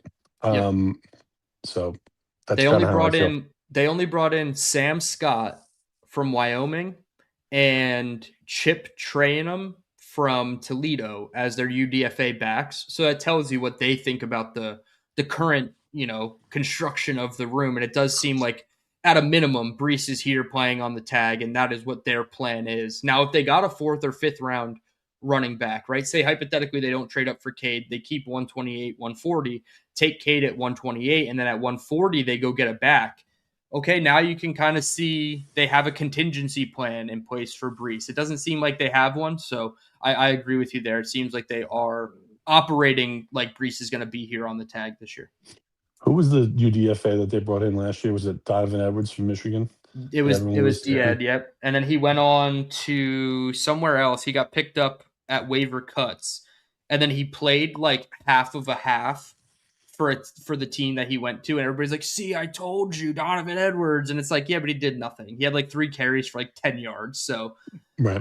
He was fun in August. He had a great game. Was it the Packer game that you and I did that he had a good game? Yeah, he was phenomenal in August, and definitely looked like he was going to make the 53. For a bit because I was so excited that he was going to make the roster. Yep, he had like a 40-yard touchdown run, and it was like, holy shit! Like we have a guy that can also take it the distance like Breece can. So it was a nice feeling, and then they didn't feel that way, I guess. Right. Thanks for the content, guys. Have a good night. Appreciate you, Kyle. Have a good one, buddy. Are you ready to get wild? Yeah, we got one more. We're getting wild for the last one. Hey, all you shiners, it's time for something cool. I'm here to do my part. I'll drop a stinky fart. No chicken soup for you. I'm gonna eat it up. And then I'll do a show and talk about the Green Hornet. I got a new laptop. You know it doesn't suck. I'll need to keep it down when I'm making too much noise. My mom will pull the plug and Dennis smack my ass, and that will surely blow. Hey, fuckers, it's time for the Nick Shine Show. I have a confession. Hello, everyone. Hello, Nick. Hello, Dylan. Speaking of subscribing and I have a confession. Yes. I farted the same time as you did in that video. I know you said that before, and I laughed hysterically. I did it now. I don't know what the hell you're talking about. But speaking of resubscribing and unsubscribing to your show, Nick, I haven't done that crap in a long while. Yeah, but you've done it multiple times. I know, but I haven't done it in a long time. The only thing that matters is you're currently subbed now, right? Yes, I've been subscribed to Nick for a long while now. Hell yeah. January? January? Because it was like the end of the season when you stopped doing it. I was a weird motherfucker back then. Back in the day when I was young, I'm not a kid anymore. But some days I wish the Colts will fucking lose again. Back in the day. Love you too, Nick. 0-17, baby. Let's go, Chuck. Deliver it. Well, I can understand why Kyle Clifton doesn't believe in shout out to Kyle Clifton, shout out to all the other shiners in the chat. I understand he doesn't, he's doubting Aaron Glenn. I understand, last year was awful, last year was abysmal. Hell, you could even say it was embarrassing too, but let's see what he does with his quote unquote with his guys now. He has his guys that play his brand of football. Let's see what he does with them this year. You know, here's what I would like to see David Bailey do this year, and I'm actually may talk about him at some point, but Where? on my channel, obviously. There you go. You wanted to say it and you paused, so go ahead. I'll let you say it. I might make a video about him on my channel. But I like to see David Bailey try. I'm not saying he should try to attempt to break Javon Kearse's record for the most sacks in the season by a rookie pass rusher. The closest person, 14 and a half actually. It was set in 1999 when he was on Tennessee. The closest person to come close to tying his record was Alden Smith in 2011, where he had 14. Of course, What we all know number how did Javon Kearse wear as a rookie? I think it was 93. You sure? Yes, sir. I'm sure. I thought he was I thought he was 97, but I don't think that was his rookie number. I thought he was 90. You're talking about Javon Kearse, the Titans? No, I'm sorry. I think it was 90. Yeah, my bad. I thought it was number on the Eagles. I'm sorry. It was 90. He was a very talented football player. He was 93 on the Eagles. Yeah, that's what I said. Yeah, it was 93 on the Eagles. And he was 90 on the Titans. So you guys were both right. No, all that mattered was the rookie year. That's what we were talking about. So I would just like to say that Nick Shine outsmarted the beautiful autistic mind of Charles Gorman, who never forgets anything. So, ladies and gentlemen, don't forget shit. I have tism. That's a tinge of the tism there from Shine. That's a tangent. I would like to see him be the first pass rusher to come close to tying Javon Kearse's rookie record since Alden Smith back in 2011. So I think, and as for the What Bailey number did Alden Smith wear? 99. Correct. He couldn't stay out of trouble. That was his problem. He was a really good football. Let's do more Alden Smith trivia. What did he get in trouble for? DUI. What driving too fast. What else? Criminal bullshit. I have no idea. The weed. I believe he also either threatened or mentioned having a bomb in an airport at one point. Oh fuck! That's gonna do it. I'm pretty sure. That's I crazy. think that was when he was with the Raiders. Figures. Yeah, of course. I mean, Chandler Jones went crazy after being with the Raiders too. Chandler Jones, I think, was done when he went to he was the Raiders. arrested at LAX after allegedly telling a TSA agent that he had a bomb during security screening. Smith, who was unruly, was taken into custody, booked for a false bomb report, and released on $20,000 bail. Yeah. Who was unruly. You know what, ISU? I love it. I would consider that criminal bullshit. That is. Yeah. That's some DMX shit. Rest in peace, a legend. Rest in peace. But I like to see Will McDonald try to get back to double digits like he did in 2024. Yeah. And as for the defense, I don't think they'll get to 60 plus sacks this year. I think they should get to 50. Because we haven't, the only time to my knowledge, and David D can back me up on this, I did tell him that the year the Jets went 66 sacks was in 1981, which was the year the Jets established themselves as the New York Sack Exchange on defense. And that was also the year where Joe Klecko and Mark Gastineau recorded 20-plus sacks each. Did you read Wikipedia before coming on here, or did you talk to your dad? Neither. I actually remembered it off my head. Very good. But, we haven't had a really good pass rushing defense in a long while. And I said this to the big fella. Shout out to the big fella or the bad fella or the big bad fella, whoever he goes by nowadays. We haven't had a legit pass rusher since John Abraham. And No disrespect to Will McDonald. He's a tremendous talent. He needs to do better against the run, needs to be more consistent as a pass rusher. But we haven't had a really premier pass rusher since Abraham. We haven't had one since him. And I think David Bailey, hopefully, under the great coaching of Carl Dunbar, I'm a huge believer and fan of Carl Dunbar. Been a fan of his for quite some time. And I think he'll be a really great pass rusher under Carl Dunbar and hopefully a much better run defender under Carl Dunbar. All right. And as for Brees Hall, I agree. He needs to stop bitching on social media. But I do think he's a tremendous talent. So hopefully he'll have a career year. I know he rushed for over 1,000 yards last year, but a lot of his yards I felt in last several weeks of the season was in garbage time. Like that 50-plus yard run against the Patriots, which it's about time he broke one, but it was in garbage time. So, do you think he's here in 2027, Charles? There's a possibility he is. There's a possibility he's not. I want him as a Jet for the rest of my life, but we shall see. That all depends on Brees. All depends on his work ethic, his production, and his attitude, and what the Jets want to do moving forward. And as for the win total, I would like to see this team get. I want to see a winning season, damn it. I know it sounds delusional to a lot of people. I want a winning season. But the most wins I see this team getting is around 8. I know Kyle says around 6 or 7. I'd say I can see this team. Realistically, I can see this team winning at least 7 or 8 games, but I want freaking 10. And I want to beat the Patriots. All right. I want to stick it to the man. Hell yeah. All right, Charles. You know what? Tremendous Jets call, and we're gonna end it here. I don't even want to touch it. That was a great call. You were loaded with facts, statistics, energy, positivity, some jokes. Yeah, man. So shout out to you, bro. You are properly medicated today. Charles, good night, my friend. You too, my friend. God bless. God bless, Chuck. An all-inclusive Gorman call. That was great. He was cooking. He was ready, man. That was a good one. He knew the jersey numbers like crazy. I struggle with jersey numbers. Javon Curse. What's that? Not Javon Curse. No, you're right. But he had the second team, which is, I think, pretty impressive.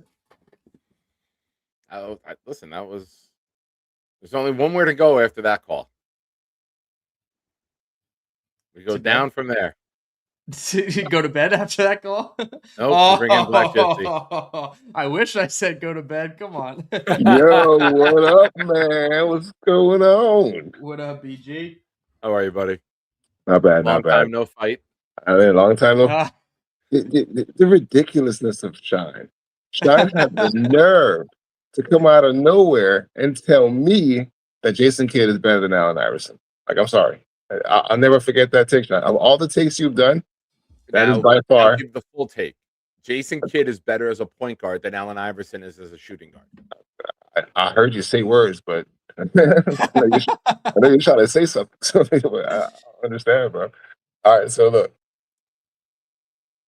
Like the Charles is like Clifton is right.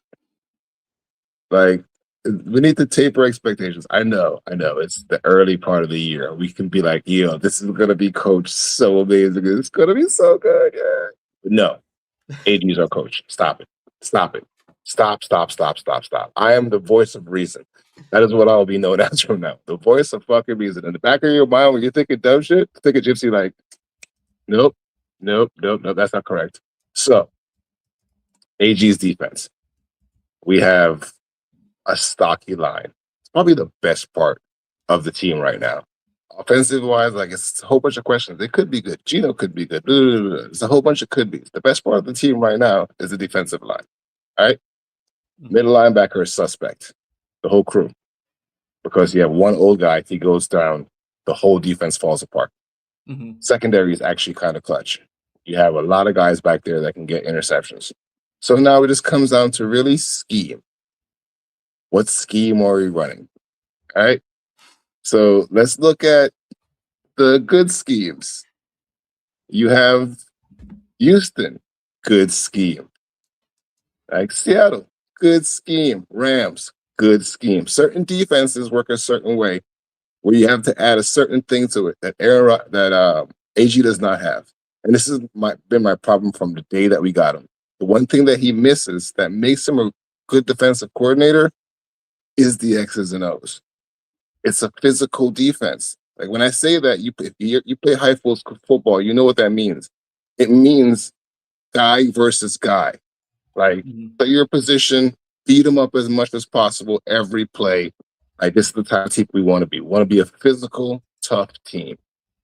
But physical, tough teams get destroyed by X's and O's teams because you have tendencies when you play physical football. Like, you're always going to commit to a certain play, like fire, your head on fire, go, go, go. That normally that leaves the middle of the field open, unless you have really great linebackers. And we don't. And that's my worry about the defense. So when we say that like we're much improved on defense, we are. We should be able to stop the run. But now it comes down to X's and O's on those third downs. And what play action is going up against your defense, or what pass play is going up against your press defense. When you're known to press, offensive coordinator can plan for that. It's a simple thing to do. Your skilled guys are going to get one-on-ones. Try to get them one-on-ones. Those are like it's not hard to beat. Tight ends are going to get open against presses. So like, let me ask you this real quick, because you're throwing a lot out there, and I want to address one thing before I forget it. Can't you play two types? Can't you have your ass kickers up front and your skill guys in the back still do what they do? Like, I think you bring in Pons, who's not going to be a liability in coverage and can play with athleticism and elite cover skills. College elite cover skills. We'll see what it turns out to in the NFL. But Pons can be aggressive, but also very good in coverage. Stevens last year was very good in coverage after the first 3 or 4 weeks of the season. A.Z. Thomas showed good ability to cover. Nashawn Wright is coming over from Chicago, who had a lot of the turnovers. Right is good, yeah. Is good in coverage and can get turnovers. You can have your shit kickers up front, and then you can have your skill guys on the back end. And I think when you bring and combine both together, that has the makings for a good defense. But it's not all shit kickers. There are skilled guys on the back end now. It's not. Also, I said it before. How much man do you think they're going to run? Like just a fuck ton of man. Yeah. A fuck ton of man. Like AG has proven this. Like I don't know what you guys are dreaming of or what you're listening to. A ton of man is also a Diana Rossini quote. Let's get that right. Well, I was going to say probably like 75%. A lot. And when you fuck 25% women. I'm not the one that said guy versus guy like Gypsy over here.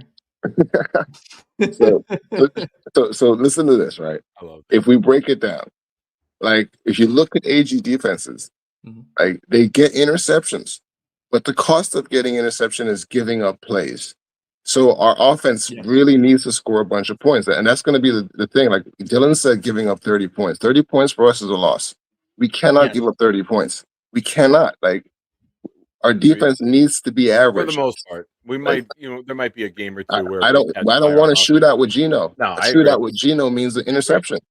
Like so like, to make the team, that's the thing that bothered me about the draft. Because if you're building this team based upon a man press blitz all the time, like you're putting a lot of responsibility on one specific guy on that defense. And then you only have him. There is no backup for him. There is no talent behind him. It's a bunch of mids. Because if you take away Davis, you have the same linebacking core from last year, and those guys gave up the most play actions of anyone in the league, bro. Like we were really bad over the middle. So now we put one guy there to direct these two. And that's the question I had to ask you. What formation do you think we're going to play the most of? Are we going to be big nickel? Are we going to be 4-3? Are we going to be 3-4 man? Like it's going to be 4-2-5, and it's either going to be traditional 4-2-5 with like a actual slot corner, or it's going to be 4-2-5 big nickel. All right, now in the big nickel, the way the NFL is trending now, you're going to be a nickel majority of the time, right? There's so many 3 wide receiver sets, like. You're not playing a 4-3 or a flat 3-4 all the time. You're going to have different variations. You're going to have different personnel groupings. Depending on the matchups from week to week. Real quick, Jake with a super chat says Black Gypsy wants to take Reich for a steak dinner. I don't. He had the fucking he had the cloud right here. I don't. I don't, bro. He was mid inhale trying to talk. He's like, I don't. Yeah, that's funny. The chances, Evan had a super chat too. Says Nicholas Shiner, if you had to guess who is head coach in 27, Not AG. I hope it's Glenn because I hope we do well enough this year. But my plan is that Matthew Stafford, they go all in, they win the Super Bowl, and then the Colts have a top 3 pick, and we take our other 2 number ones and we trade it to the Rams for Sean McVay, and we get Sean McVay. We bring him in here with all these weapons and let him pick the quarterback in top 3. Now there are many layers to that onion, but that is my onion is dream. crazy, dog. That's If it's crazy. not AG, if it's That not is- AG and we don't show growth, and I want the best. I don't want to fucking. I will trade 2 ones for Sean McVay in a fucking heartbeat to let him come in and pick the quarterback of the future. So Go big or go home, baby. I guess the question is, what is your faith in AG? Like, where do you get the faith from? Like, what are you using to back up AG as a good defensive coach? I mean, there's no real evidence from last year. Obviously, you could look at the turnaround from Detroit, but like you said, there was obviously some hiccups along the way. It's truthfully, and we said this like in the later portions of the last season, but it's a lot of blind faith with AG. And I guess just the fact that there's not enough of a sample size would be, a reason, but it's also at the same time not a reason. So it's hard. Like there's not one thing you can really pinpoint. Although I will say, anytime a player talks about AG, it comes across like he is a very good coach. Does that mean anything? Probably not in the grand scheme of things. So again, it's more blind faith, but it's hard to specifically pinpoint, oh, he does this and his D line is very productive when they're in his scheme, or his linebacker play is super increased, and it's hard to pinpoint a specific thing, especially like you said with the X's and O's. It's so funny that we did it, and as we were doing it, Sabo said we were gonna do it, and we all did it, and then we're like happy about it because we have to be happy about it. But if you look at the coaching staff, right, from the mentals of football that they're trying to play, it would seem football has passed them by. Like, just if you. We have an answer from David D, who's the Detroit Lion fan. Shout out to David. The second half of the 22 season was amongst AG's best job as Lions DC. From game number 8 to game number 17, that's when Duker was promoted to interim DB coach. So when he promoted Duker, they got better together. So there might be some chemistry there. The topic of the show, the fantastic thumbnail that I created with me and DT. Yes. It's gonna be interesting to see how they put it together. But just knowing the type of defense, this is one of the more talented defenses I think we've put together in quite some time. Not ever, but in quite some time. It's yet to be seen because it's a whole bunch of mismatched pieces, and a lot of it's old. So, to get the maximum. Are we more improved on the back end? Obviously, not hard to fucking upgrade from Yeah. But when you bring in Minka, you bring in the other safeties, you bring in Pons, you have AZ with a full off season, who should get a lot of first team reps, and I think it's his job to lose against Wright. You have Stevens on the other side. Now you have Will and Bailey teamed up as pass rushers. You bring in Demario Davis to run the whole fucking operation on the field. You bring in Sweat. You know how much I wanted a big fatty in the middle. Then you double down on it with Jackson. You bring in Animata. You still have Phillips. You have Briggs. You have fucking mass up front. And now you can use the speed of Bailey, McDonald, and Sherwood to kind of get creative with your front, because you have the guys who can consume multiple blockers and allow them to run free and make plays. There could be something there, man. There could be. Are we going to be the 2000 Ravens? No. We're probably going to bend and bust a lot, It's probably not going to be bend but don't break. There's going to be times where we bust. There's young. Yep. Yeah, there's so many. That's a Rossini. That's a Rossini. So many. There's so many, bro. You know what, man? I was so focused on the fucking football for the first time, I missed it. I love it. You know what? I don't even deserve to be here anymore. Dylan, shut up. Yeah, it's. All right, well, Nick's gone. I'm lighting up. No, I'm just kidding. Light up whatever you want. I can. I'm inside. I can't hear. Shine, I think you know better. You have to be optimistic, though. Like, I and have to. I would I not think want to sit down in this chair and talk about this team time and time again if I Well, can't yeah, find reasons to be optimistic, I was whether just about it's to with say, the yeah. task at hand or whether it's for the future ahead. Like Mhm. that's me as a person. If I give up on something, it's fucking dead to me. Mhm. I think and that's like kind of like a real thing with content creators. And it's not a matter of trying to satiate the viewers, but there becomes a point when I'm making content and I've been negative for like 2, 3 weeks, 4 weeks for the last part of the season. And you have to convince yourself that, like, okay, it's now worth it. let's go look deeper for the positives and try to pull those out and try to magnify some of the positives. And so as a content creator, like, you can totally make negative only content and it could work. But I even think for me making the content, eventually I have to look at the 1 to 2 things that we did okay and start talking about those and how we can get better. Because if not, I would not make any content from May to September. And I would just be like, whatever you guys think is going to happen, sure, that's great. And then when we get into the season, I can react. So part of the content creation is finding something to be positive about. Yeah. And I mean, listen, Dylan and I did the Buffalo game last year, and there was times I sat in silence, like, and it was rough to Many, do many because F nothing, bombs. yeah, nothing went right. And when I get negative, I get toxic, and I hate that side of me. So I try Mhm. to avoid that side of me, especially publicly. Like if I'm gonna go off, I try to do it privately because I live the life of toxicity, and I don't want to do that anymore. And it's a domino effect. Like Yeah, if I that's allow myself to break that and be that, I will do it more often. And there's times the chat seen me flip out on either trolls or stupid callers or the Jets or whatever. I hate that fucking side of me. So I don't want to live like that because anger was a trigger for me. When I would get angry, that was my reason. Oh, I got cut off in traffic. Oh, time to go drink. Oh, time to call a dealer. Mm. And so I fucking lock that. I try to lock that part of me up and keep that hidden.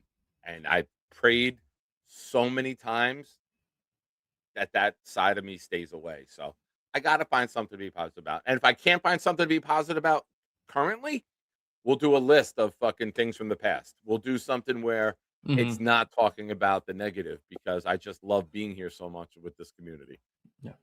you know, we need shines, bro. You got to have a shine. You need the optimism to go with the negativity, but at 100%. the same time, you need to set realistic goals. I Yep. I mean, Listen, and I'm going if everything goes right, best case scenarios. My projections are best case scenarios, I right? can't do that. And if Like they fucking hit, I think we're gonna have a fun time. I And was, we I can was, say, you know what?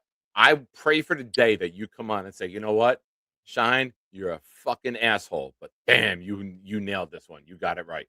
now, think when you're right, you're right, Joe. You were right earlier. Google was right. But at the same time, when you're wrong, you're wrong. And here's the thing, right? I was in the military. So our whole job is to prepare for when things go wrong. the It's worst. not Yeah. for when things go right. So my mindset is always seeing, did you improve and get better at this position? Do you have the right pieces in place to make the players that you got better? Mhm. We don't. We have the bottom of Oh, the barrel, and that always bothers me that we wait, get how do the we still have bottom of the bottom of the barrel. barrel? Did, did we get better with our weapons on offense? Yeah, we had good players last year. Like we have good players again this year. It's We had it's really Mechie and Arian Smith, like it's really in our about the starting coaching lineup. because look, players leave our team all the time, go to other teams, and become great. It's about the coaching, dog. It's about the mentality of the coaches. When we keep on getting bottom of the barrel coaches, like to change the locker room, they have to respect something about you. Like Aaron Glenn can have the best words to these players, but the more they lose, the less respect you have for them. They have a full season of losses in the books, bad losses. So to change that locker room around, like it's never an easy thing to swap a locker room from a loser room to a winning room. You know what I mean? I do Mhm. And have then something. when you add the mentality of how you play football, and it might have passed you by, like it don't make it no easier. Like I so do you have have to kind of something look to at the share with you, facts. Tiffany. After your Iverson kid takes before, I think there's only one person that can set this straight for you. Oh no. Nay, White Gypsy, bring him in. You know what we need? A beast bone. That's what she said.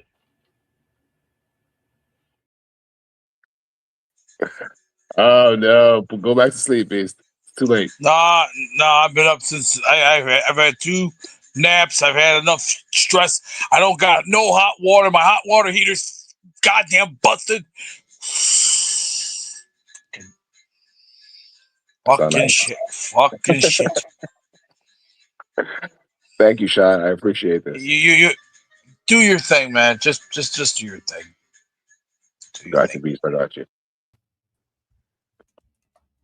I would have much preferred the white gypsy and Nate.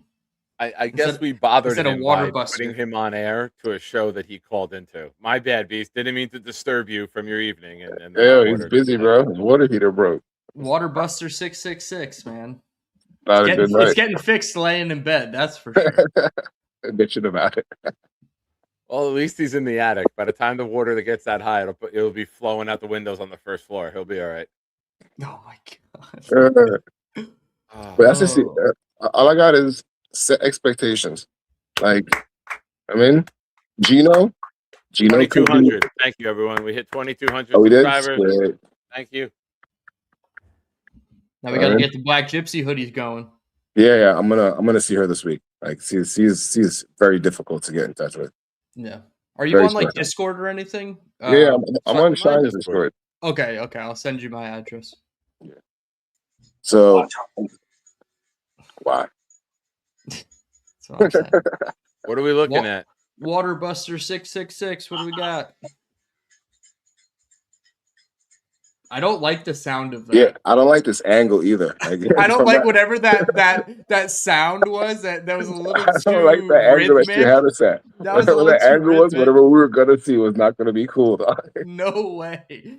What was that fluid? You pulled out at the right time, Nick. Hashtag Mike Vrabel didn't. Shout out to Mike Jr. Oh my gosh. The second Yeah, kid's in question Listen, now too. I will tell you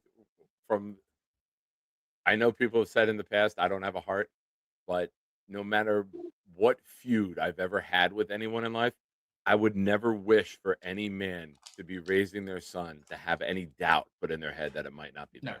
Like, I would never fucking want that for anyone. And the fact that Rossini's husband has to have that doubt, or that kid has to fucking hear or see things that, that might not be your dad. That's I can horrible. only imagine what's going through her husband's brain with all of the things going He on. is bold with it too. She is such a whore. That man bold has with it. pulled up a chair in the corner of the room for the last half a decade. Like, no one ever played for him. Ludacris, you can't turn a hoe into a housewife. Hoes don't act right. Like, It was not on her playlist that she sent to oh, Mike. yes, it wasn't on the mic. Yeah. That's crazy. For years too. Years they've been going at it. That's just nuts, bro. Whole nother life. Since COVID 2020, possibly even before that. And then it coincides her reporting on the Titans for a month at the end of the season, 9 months before she had a kid. It's just like, come on. Internet detectives will find out everything. I was going to say the internet is a great place when things like this happen and they come together and like unify to like crowdsource the information, and they've uncovered quite a bit. Yeah. What's he doing? Yeah, this Great is what comment, boss, bro. Yeah.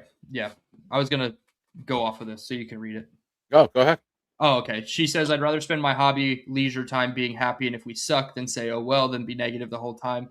I think that's part of the fandom, at least from my perspective, is like, I would rather be disappointed because I set my expectations slightly too high than go into a season and be like, oh, we absolutely suck. Because the last time I did that was 2020, and I was like, Gase sucks, should never have gotten the second year. I'm miserable through this whole thing. And it still didn't go the way I wanted. We went 2-14, and we got the second overall pick, and we didn't get the first overall pick. So that's kind of my theory too, Boss Girl, is like, I'd rather set it slightly higher and be disappointed because that's part of the fan experience, rather than, oh, let me just be pleasantly surprised. No, let me be pleasantly surprised because they exceeded my already kind of lofty expectations. So that's kind of my thing. Also, this is a comment for you two guys on screen. Go ahead, Black Gypsy. They both I can't read that shit. They both suck as human beings. I don't think it's about us, Nick, but thanks. I just wanted to leave. All All right, my JP, bad. thank you for calling in, bro. I Appreciate took my you, bro. melatonin about 40 minutes ago. It's getting sleepy time for Joe, man. But Appreciate you. Gypsy, you'll like this before you go. So I ran out of weed and I had to buy CBD down here. And I walk into the local head shop and I had to get the 3.5 grams of sour Gary sativa. Had to do it. I was like, this is too perfect. It was right after he lost. It was right after he lost to Chef Kev. I was like, sour Gary is perfect. Have you high question and everything about women and shit? Yeah. That's great. Sean, let's not forget What? Iverson. Iverson was great, but Kid was great too. I didn't hear the rest of what you said. I just heard the first part. Okay. Hear the first part of this. Get the fuck out. And you're kind of a nice guy. There, the second part. You didn't hear that. Right? You don't hear the compliment. Thank you for calling in, Gypsy. That was a great call. Are you done cranking? Beast stress. I love the byline. Dick Ripper. Give me a fucking minute, will ya? That's the cap of the KY closing back up. You call me a twat? I just put my headset on backwards. So did you call me a twat or the headset? Who did you call a twat? The headset. All right. How can you tell if it's on backwards? Does the sound come out reversed? You have to look at the words L and R. Oh, those are big Dylan, words. duh. Big words. Gotta look at the words L and R. If you don't look, you're not straight. And that's what she said. Just remember these words. That's what she said. We're over the 3-call limit. What is going on? Now I'm catching strays from Waterbuster 666. What the fuck? How would you like this thing called? How about I just drive this thing called my foot directly right into your ass? Why are you being mean to my guest? No, Red Foreman. There's no need for you Why are to you use being those mean to my words. co-host, Beast? I haven't had hot water for 5 days. I've been under fire. Listen, Bobby Midnight went 2 weeks without showering. He didn't yell at anybody. Well, try living in the shittiest, crappiest state in America where he lives in Vermont. Oh my gosh. Yeah, Beast, you're not doing any favors here. Bobby's got you in multiple categories of shittiness. Oh, and he doesn't complain. I know about that. I know what Vermont's all about. Yeah, it's the high class society. Ha ha ha ha ha. That is a clip. Gator, get it ready. Ha ha ha ha ha. Yeah, we always say that. Yeah. All right. Luppy has a good idea for you, Beast. He said, "Fart in the tub, then you'll have hot water." That's not gonna work. Beast. Tried that. Been there, done that. Tried that. Unfortunately, you gotta remember, nothing's easy anymore. And I'm over here playing Monopoly, up against 7 different other stars. Yeah. Water heater's busted, but I gotta get in my Monopoly time. I'm so glad. Boss girl, to be we fair. Gotta wait. Wait, Beast, hold on, stop yelling. Beast, hold on, stop yelling. Boss girl, to be fair, we did 2 hours and 43 minutes of Jet Talk in May. Fuck it, I am burned out right now. Perfect way to end. Thank you. Sorry. Beast, just boil water, bro. Boil water and take a shower. Bathe in it. No, he'll bathe in it. You can't say that. No. I mean, when you have to do what you have to do, like he said, he already tried that. Come on, Luppy. What kind of man do you think we're dealing with, Luppy? You don't think he thought of that already? Science, bitch. This water's cold. How do I shovel this driveway? Well, let me. Oh boy. I'm glad we exceeded the 3-call limit for that one. You got called gay. I'm sorry, bro. Dude. Gary wasn't even here. Dude. Gypsy said guy versus guy. Like, that's so feminine, man. Jake says, "What the fuck? I wanted Jets talk, not some guy without hot water in his attic. Who would ever put that guy on their show?" Who would ever put that guy on their show is right, Jake. It's right. I pray for that guy. Mm-hmm. Maybe call I back, get him call once back a every week. day. Call back Yeah. every day. Every day. We do it full time. We talk Beast 24/7, 365 here on this channel. 2 hours and 43 minutes of Beast talk, 5 minutes of Jets talk. That's it. That's it. Dylan, I know you, as always, stayed much later than you expected to. I love you for it. I appreciate you. I know we had your chat pinned for the first 2 hours or so, but go ahead again, plug it. Yeah, absolutely. At Dylan Terraman, like you see down on the bottom of the screen. The Dylan Terraman Football Show, both live and pre-recorded, had a lot of cool guests on the last 2 weeks. Joe Caparoso, Will Parkinson, Ian from Jet Central, Emery Hunt from Football Game Plan, all talking and breaking down the draft. Really excited for the class. We also have Draft Talk with DT, which is probably going to take a month hiatus, but we'll be back right around Memorial Day with all 22 film of the top 4 picks in the class, and then a couple of the day 3 guys will sprinkle in some all 22. I hate getting flagged by YouTube for using all 22, so I'm going to try to be strategic with the episodes this year. Last year I wasn't even monetized at this time, so I was free to post whatever the hell I wanted. But yeah, at Dylan Terraman on YouTube, we just passed 2,000 subs. On the climb to 5,000. We see Nick Shine just 200 subscribers ahead of us. We're flagging you down there, Nick. I hope your hot water goes and you have to fart in your tub to warm it up. That's the nicest thing anyone's ever said to me, Nick. See, I wish inconveniences on people. Like, I hope that you lose the back of your remote control and the batteries always fall out. Shit like that. Dude, hold on.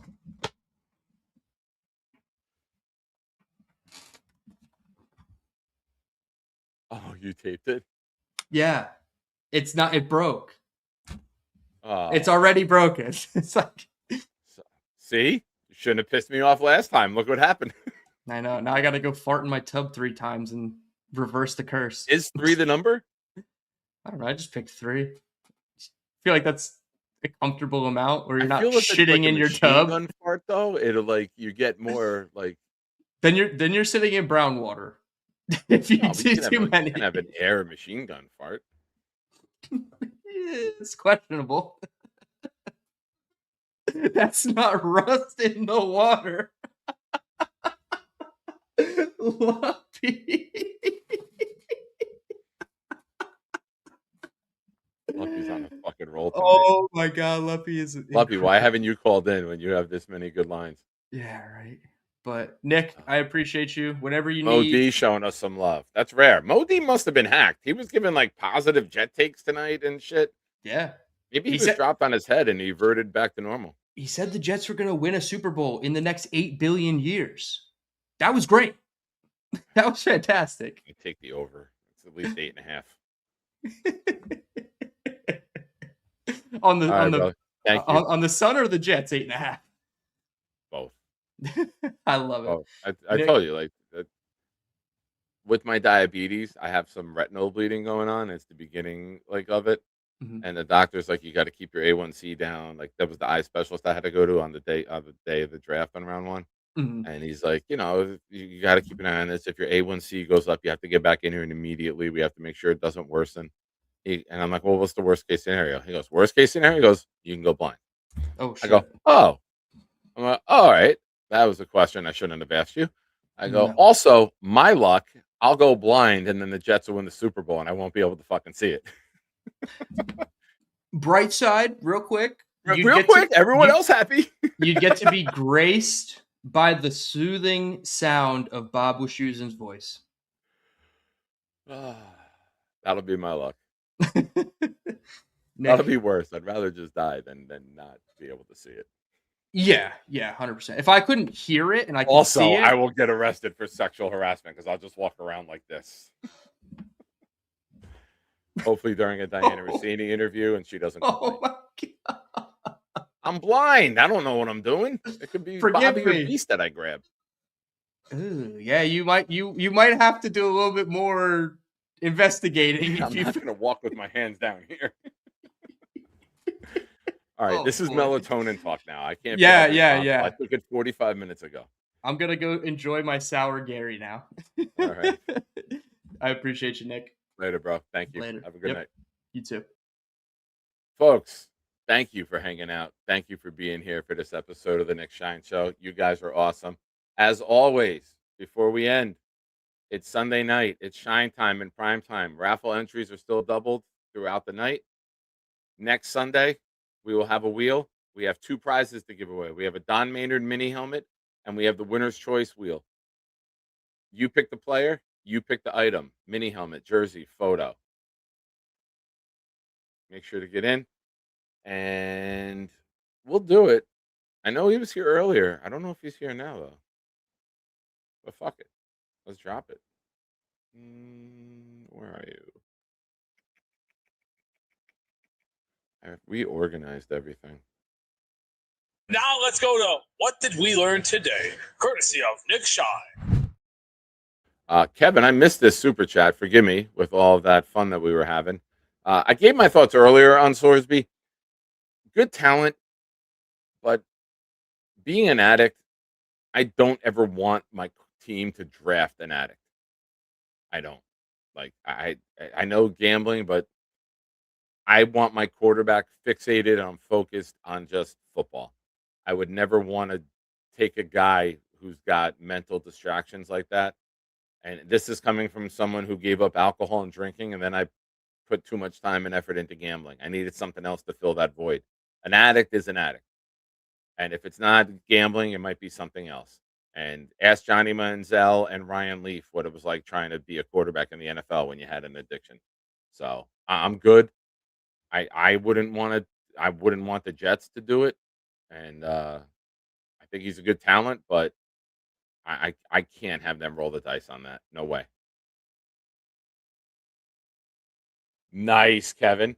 I learned that I'm going to move in next door to Nick after he goes blind for the free groping. You can move in with me. I wouldn't even know.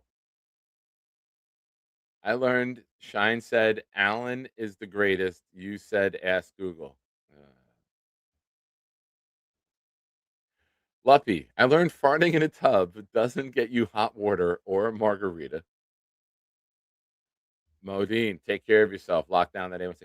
Dude, I was at a 13.8 3 years ago and 2 months. I'm at a 5.8 now. I'm not on any insulin and I'm not on any meds. So, but the damage is done. The sugar did the damage that it did.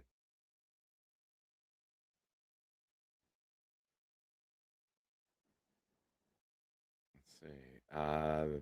Maze. I learned that there are CBDs named after Gary, that Jason Kidd is a superstar, and that Beast has more crises in a month than people in Gaza. Wow.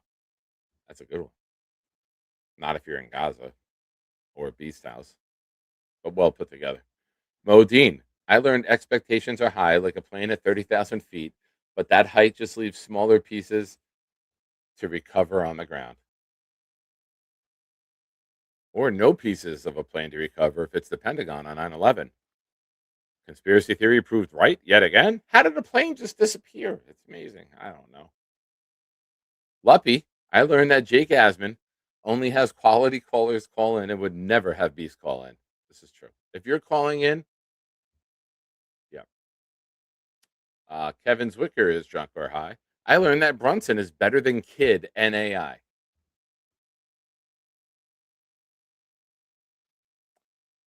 He's a scoring guard. It's tough to compare scoring guards with scoring guards with pure point guards. Kid's a pure point guard. Lou says, "Hi, Nick. I didn't learn shit." I said that with a little sassy attitude, too. We started the show with sass. We'll end the show with sass.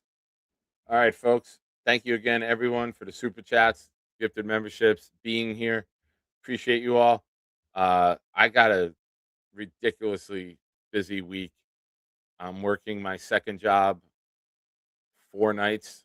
So I don't know, 4 out of the 5 nights. And then I'm on all day Saturday and Sunday. I told them to load me up with as many hours as they can get, saving up for the summer vacation. So maybe Tuesday night. I gotta wing it. I don't know. As always, keep an eye out. If you're in the Discord, you'll know first. If you are a member of the channel and you signed up, hit me up on Discord at Nick Shine or Nick Shine Show, either one, and we'll get you over there. But folks, thank you. I appreciate all of you. God bless. Have a good night, and don't do this.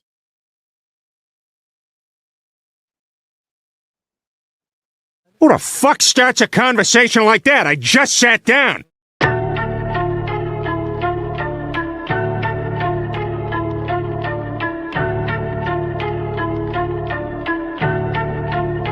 Yo. Engines roar when the Jets take flight. Green lights glow in the Jersey night. Skyline lit when the squad ignite. Gangrene rolling near the Jets take flight. Yo, every show we bring the Jets all through, the speech is clear. Real fan talk, we survive rebuilding years. Seen quarterbacks come, we seen them disappear. Still solid with my team, no bandwagons here. Dream stitched to my fibers, won't switch to the Niners. Quick like Vic, I see victims in my visor. Jets loss is heavy, but the pride is never left. Still 10 toes down when the season felt like death. New season feels like fresh air. New OC and QB, man, I always love the fresh pair. Like the man Jordans that I'm rocking with my Jets gear. Hoodie but no cap out, never play it off, but we gotta get the Jets there. Let's share ideas for this team for this next year. It's fair to think we'll do better in those big chairs. Shit, yeah, hire Dream Bean to run this shit here. Take this playoff streak and make it disappear. Engines roar when the Jets take flight. Green lights glow in the Jersey night. Skyline lit when the squad ignite. Gangrene rolling, yeah, the Jets take flight. Jets take flight.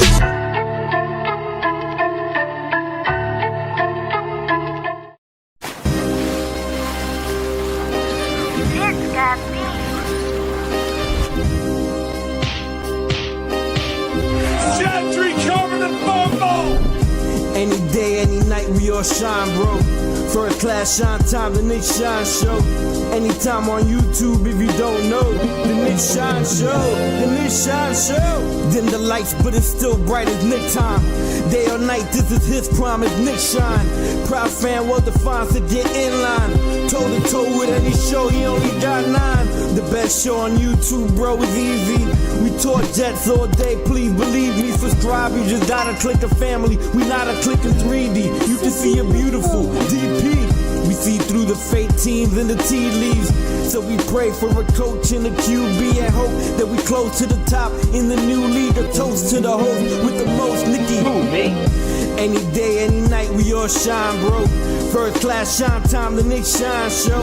Anytime on YouTube, if you don't know, the Nick Shine Show, the Nick Shine Show. Fantastic.